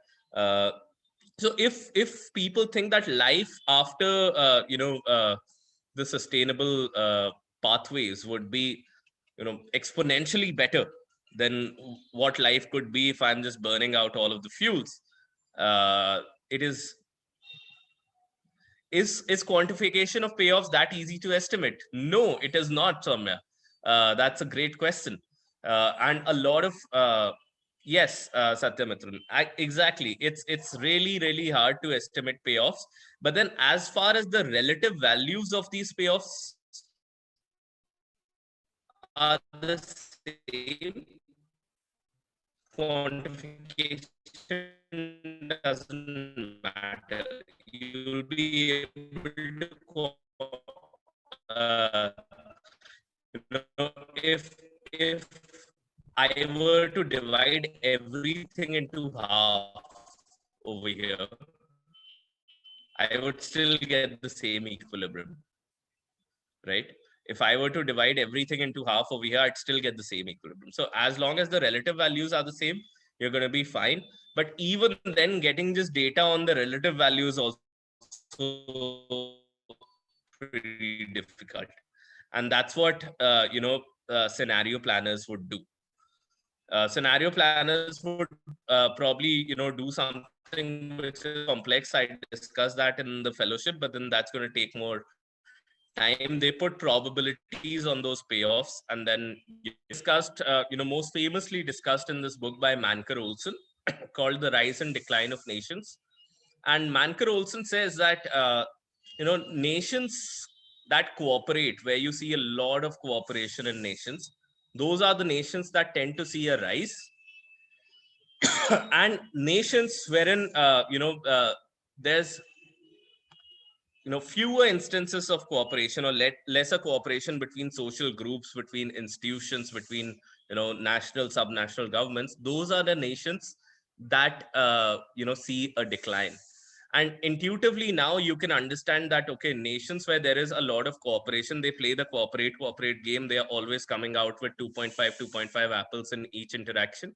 And nations where there's fewer cooperation, there you see people fighting against each other, institutions fighting against each other, and you're always coming to a suboptimal sort of an equilibrium. Okay. uh, Think of it in terms of, you guys must have heard about something called the resource curse phenomena. So if your resource curse is essentially a phenomena that if you're a country which is rich in resources, and if you so countries which are rich in, let's say, mineral or oil resources in Africa, uh, it's almost as if those countries are cursed, because they see a lot more conflict, they see economic decline, etc., etc., because you have those 5 apples and everybody is in a scuffle. Okay, so they're in playing the defect games for those 5 apples, they're destroying. With more players, there's more apple to be destroyed, so they're eventually just destroying the resources. There's just a lot more conflict, and they're stuck in a bad equilibrium. Okay, so a society which does not have strong institutions, or some of these policy structures that we've discussed, even if that society is rich in resources, they would not see themselves rising. Okay, but if a society exists where there's a lot of cooperation, then you can say that they are going to be playing that 2.5 ka game, and they will see better outcomes, and they will rise. uh, Now, before I get into Manker Olson's theory, just one personal example of thinking about cooperation and societies and rise and fall of societies.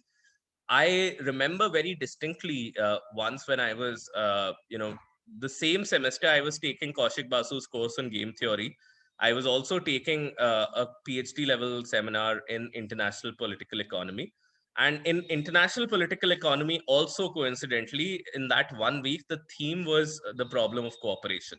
And this was a very interesting seminar where you had to read 300 pages every week, and there'll just be 15 people in the classroom, and the professor would literally go to each person and ask what they've read and what do they think about a particular reading. So I was quite intensively reading about the problem of cooperation that week.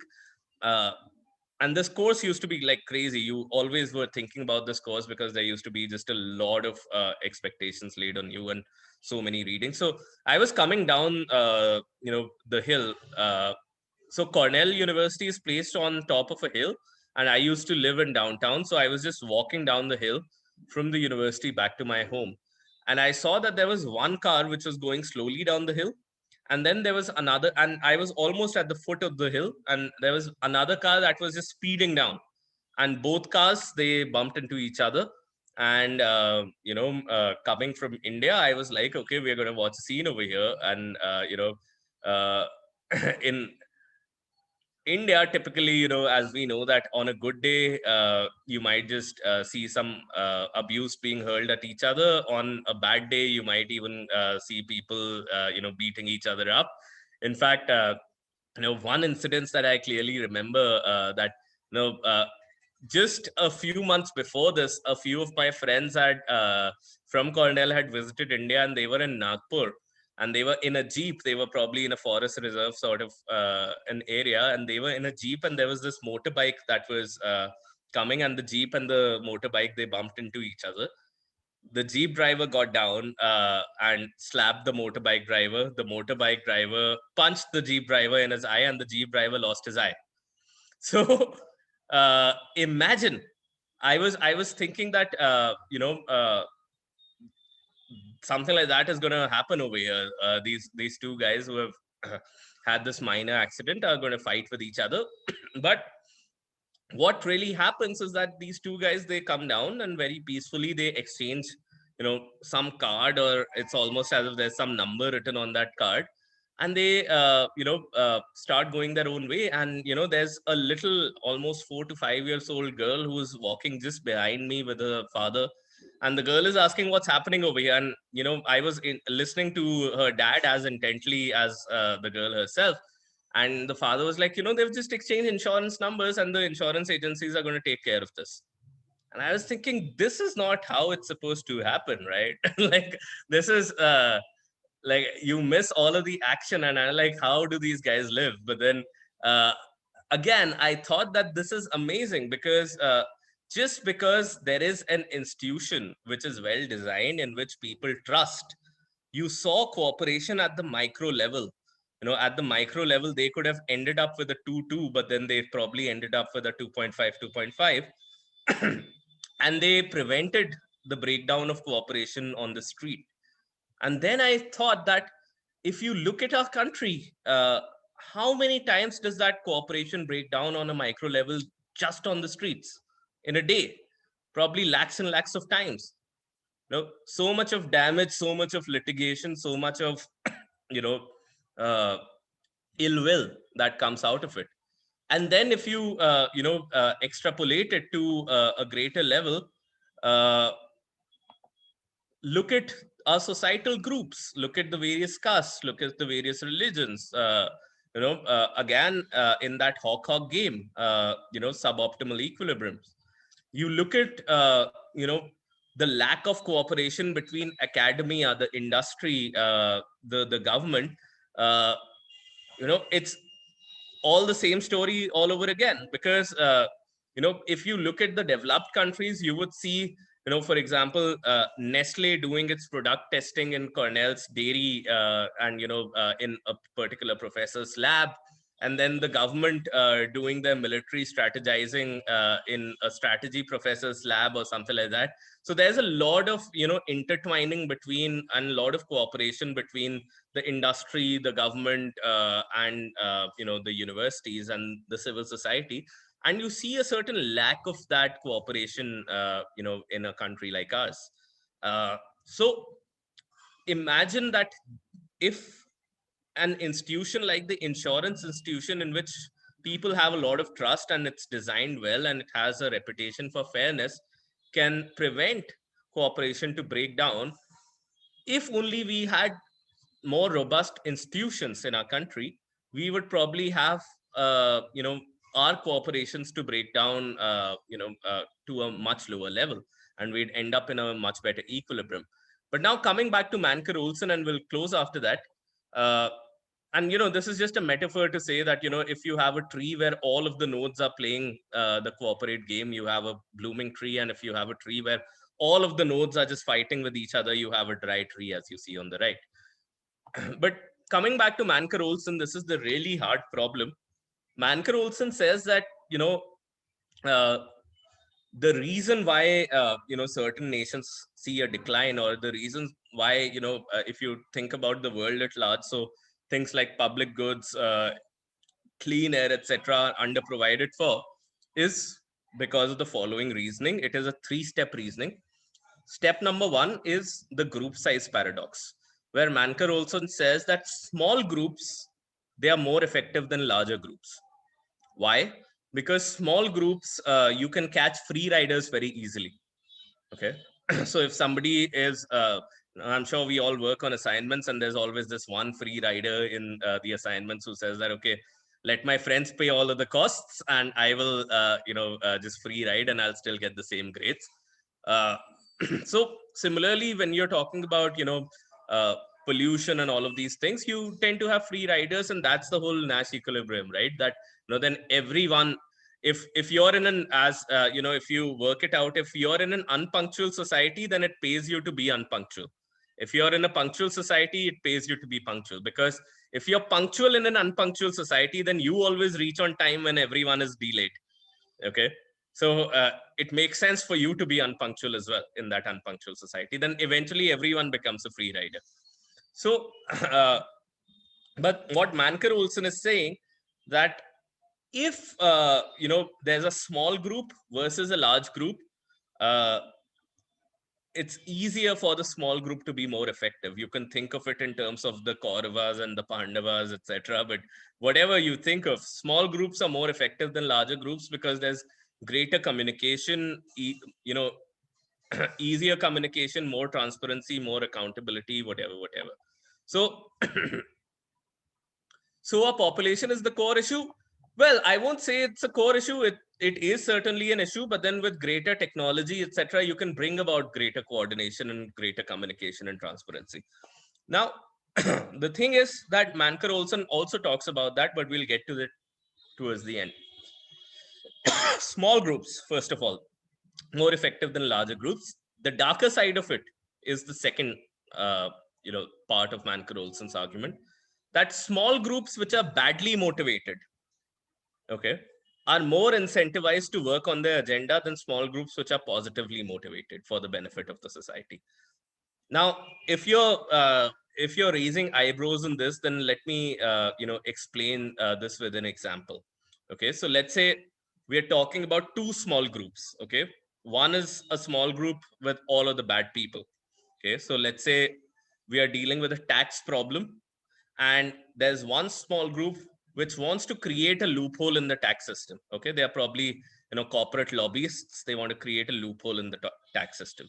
Okay, and then there's another small group on the right hand side.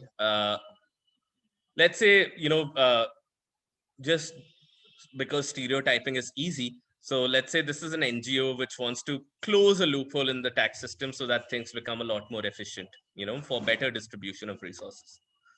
Now look at how the incentives are structured. So wherever you see red, that means a cost. Wherever you see green, that means a benefit. So if you look at the badly motivated small group, their incentives are, the nicely motivated small group, they are doing something good. So they want to close a tax loophole, and this is on the left. So what they're doing over here is that when they want to close a tax loophole, this NGO has to do all of the lobbying, has to raise awareness, has to pay all of the costs, has to probably file public interest litigations. So they do all of the effort. So all of the costs are concentrated upon them. Okay. And the benefits are distributed across the society. Okay. And to an extent that people don't even probably take notice of it. They also benefit, but then they, through the change, but then those benefits are kind of distributed towards a society, and they've paid most of the costs already. Okay. But let's compare, their incentives to to the incentives for group which is motivated to do bad. Okay. Now, these are the guys, they also spend costs, they also incur expenses in lobbying, etc. But then when they are able to the idea is that if they reach their agenda, then they will reap disproportionate benefits if they create a tax loophole. while the costs of that are going to be distributed across the society, so much so that people may not even notice in the short run. Okay. Now, if you look at the incentives of these two groups, whom do you think is going to be more incentivized to pursue their agendas? The badly motivated group, right? Because they have more benefits than costs. And this is, the dark part of Mancur Olson, where he says that in a society over time, you would have more of these narrow interest groups clogging on. You have, and then Mancur Olson says that, that's the reason why great societies become inefficient, why great societies, they start falling behind, because now, over time they have these small badly motivated groups which are coagulating in the society, almost, as I say, putting some words in Mancur Olson's mouth, that almost just like an algae chokes a pond. That's what these interest groups do to a society, because over a period of time, you have more green concentrated on a small group of people and more reds spread throughout the society. And that's the group size paradox. And Mancur Olson says that when you have enough of that, you see societies breaking down, you see revolutions, you see civil wars, you see colonization, you see defeat in external wars, etc., etc. And Mancur Olson says that once that happens, all of these small badly incentive groups, they kind of get wiped off, and then the society regenerates again, and then it's almost the same cycle playing out over and over again. But what Mancur also says, that there have been instances where societies have prevented these small groups to form. And how do societies prevent it? Societies, Mancur Olson is going back to our first strategy that we discussed, that Mancur Olson says that you first develop ways to monitor free riders and to stop free riders through giving them selective incentives, that if they follow or if they don't defect against the society, if they are cooperating with the society at large, okay, they will not be given a punishment, or they'll be given a reward. But if they are doing that, if they are not following, then there has to be a punishment. And there are two examples of this sort of an effort, where Mancur Olson says that sometimes you have large groups cooperating towards social good. And you do that, one example of that is in trade unions. How do you bring about cooperation in trade union? Mancur Olson says that large trade unions, they form picketing lines, and people have to pay a subscription to the trade union. If you're a laborer, you have to pay a subscription price to the trade union, and you're forced to pay that subscription price to the trade union. You typically have people, or at least earlier, when Olson was writing in the US, you had people, large hefty people with baseball bats and iron rods standing, ensuring that everyone is joining the picketing line and everyone is paying their subscription fee. So there's a selective incentive that if you do not join the trade union, you will be punished. And if you join the trade union, you have a bigger group. That means that you can negotiate better. Okay. Similarly, you look at it in terms of car insurance, that if you don't have insurance, then you will be fined by the police, right? If you don't have car insurance, you'll be fined by the police. And the more people subscribe to insurance, the cheaper the premiums become. The fewer people who are there in the insurance, the more expensive the premium. So you need to almost force people into buying insurance, and the system is just a lot more efficient that way. You have a larger pool, and if the pool is large enough and if the accidents are smaller, then the whole pool keeps working just fine. There's a regenerative capacity to that pool. Okay. So I think we have come to an end of our session. We have talked about Mancur Olson, the three phases over there: small groups better than large groups, badly motivated small groups more incentivized than nicely motivated small groups, and selective incentives as a way to deal with this situation. So this brings us to the end. We probably have I think we are already over time, but then if we have a couple of questions or comments, I'll be happy to take it. Otherwise, we'll see each other at 12:40 with Swasti.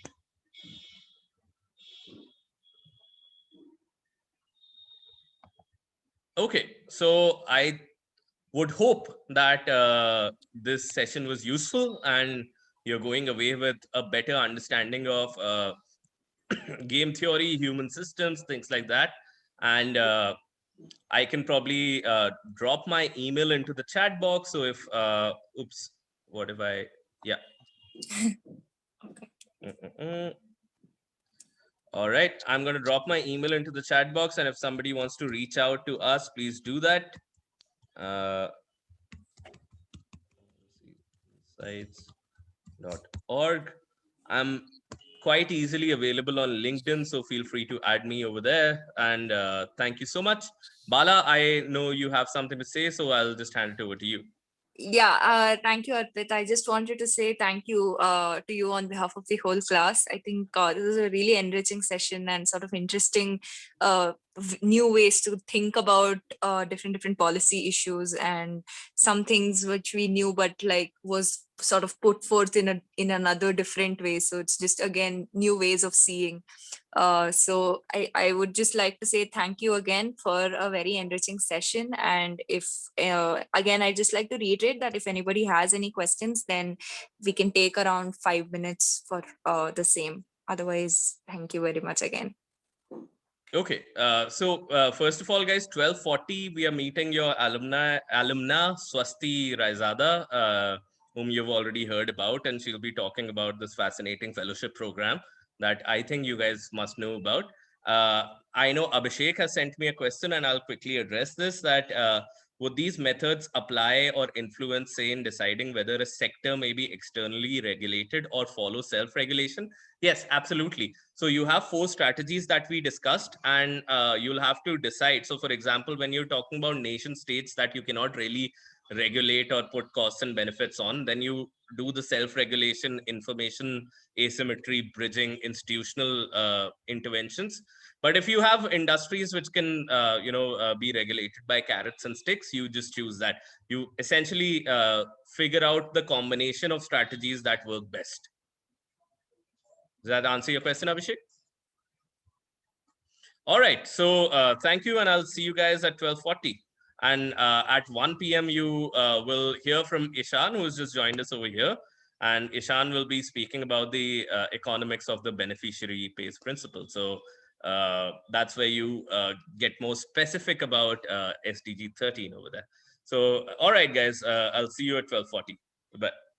Thank you. Photo PV penetration on retail rates of Bangalore electricity supply company. She was invited to present her findings at the 8th International Conference on Climate Change, ICCC.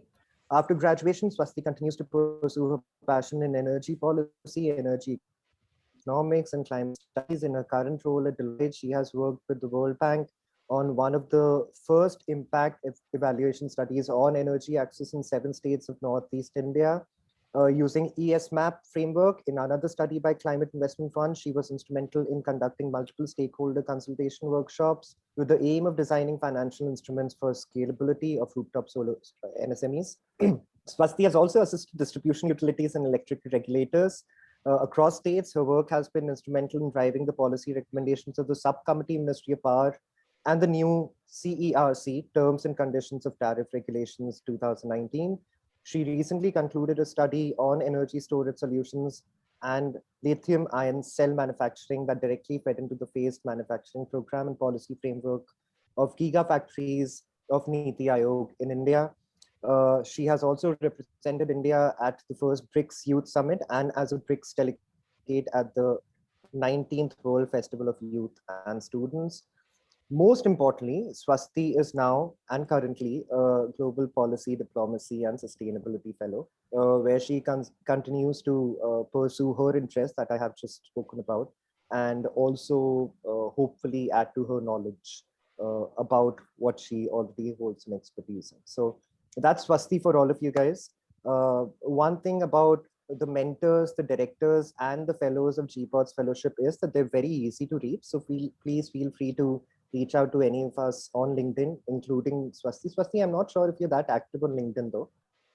I am pretty much. I mean, like, Okay. I don't check it daily, but I will respond to you if you write to me for Okay. sure. Okay, so any queries about the GPOD's fellowship, please bring it up with her. Let me just start off with a very basic question. We have about 15 minutes, and I know that Swasti is probably busier than all of us put together, so we'll let her go soon. But Swasti, a little about why GPODs at the stage of your career. You're 5 years into Deloitte. We've all heard that introduction that can now be repeated verbatim. Why GPODs 5 years after a very solid work experience and a career in policy? Sure, Ishan, happy to take that question. And thank you everyone for joining in today. It's so good to meet you all virtually. I wish I could be on campus and meet you all in person because I've been doing that for the previous batches, but unfortunately that's not possible today.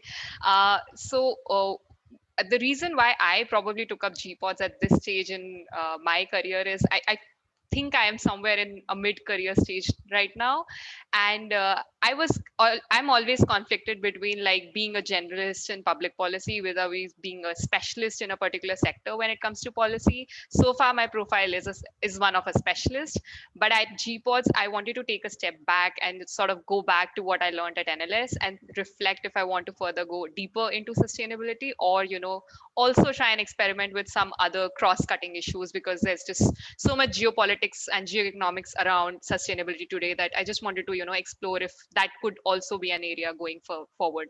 So GPODs, because of its three pillars, is one of the most unique places to be if you're one of those who's just sort of going back to exploring those cross-cutting policy problems, and you probably want to contribute more there.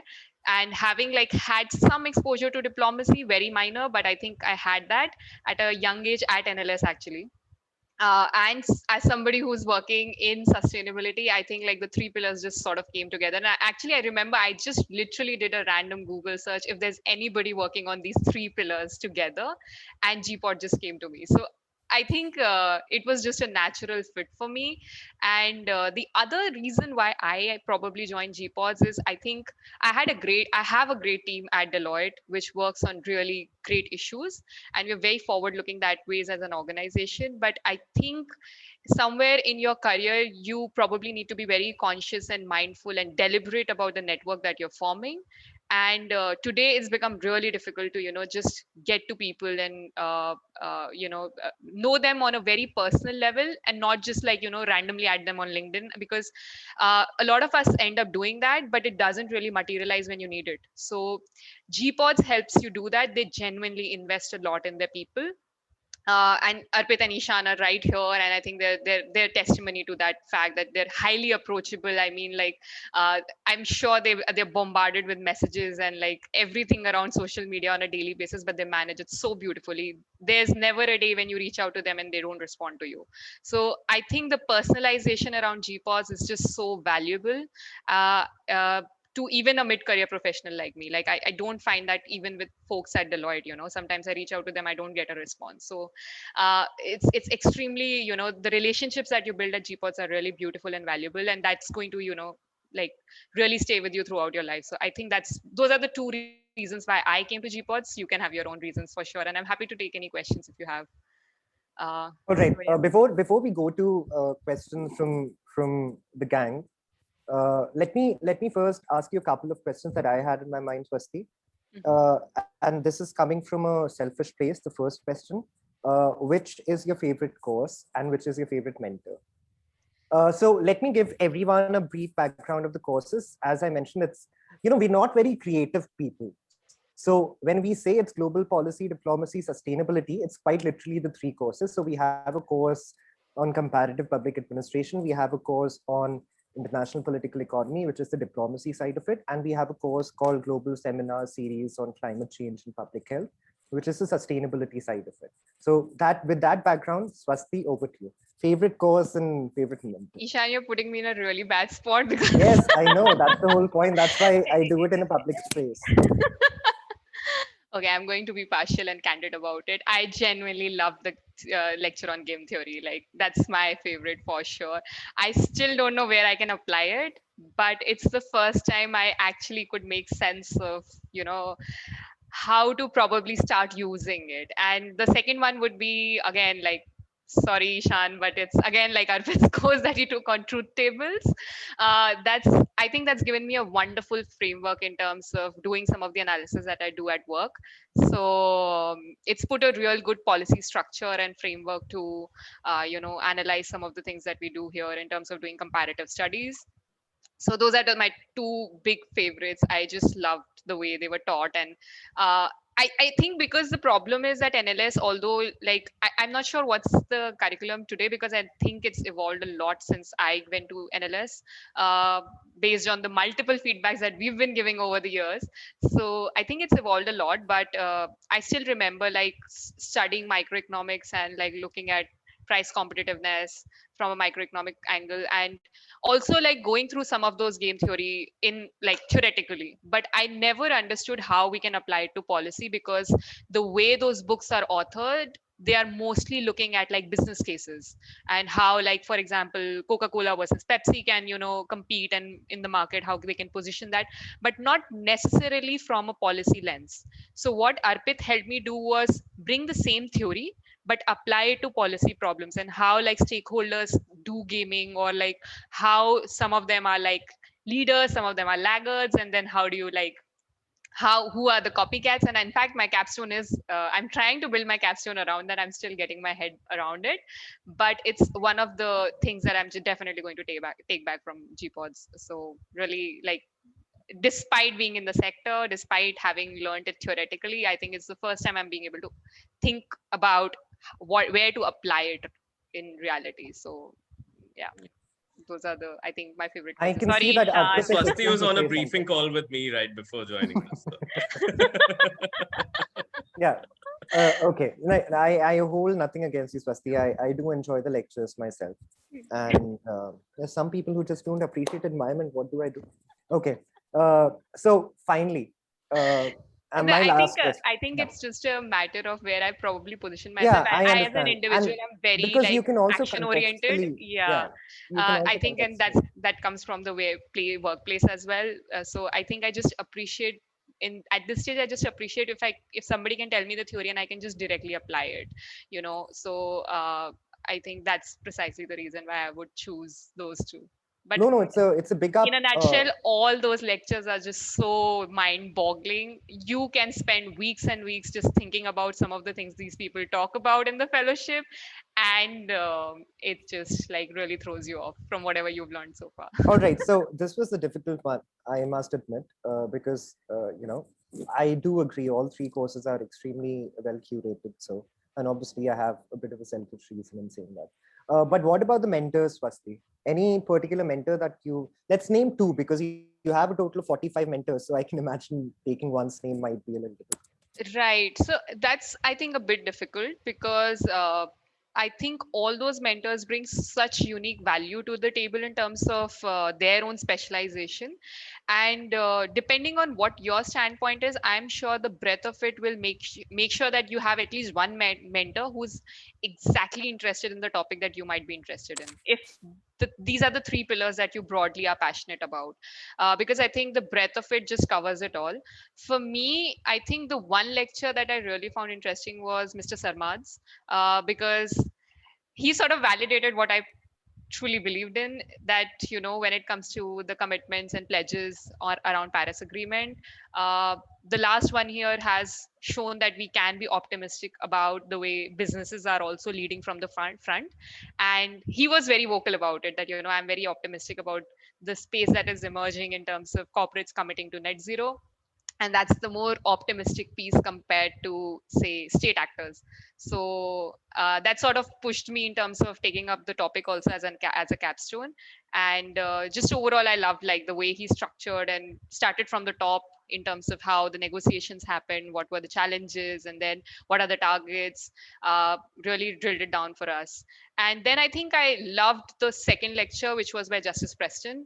I think all of us loved that at GPOS because some of the things that he talked about was so new to me. I hadn't thought about those problems in the same with the same lens. I mean, like one, just to give you a quick example, like he told us about a case that there was a mining company that came to. Swasti, let me just quickly tell everyone, Justice Preston is the Chief Justice of the Supreme Court of New South Wales in Australia. And Owais Sarmad, Mr. Owais Sarmad that Swasti is referring to, is the Executive Secretary of the United Nations Framework Convention on Climate Change, the UNFCCC, under whose aegis we have the Paris Climate Agreement Copenhagen.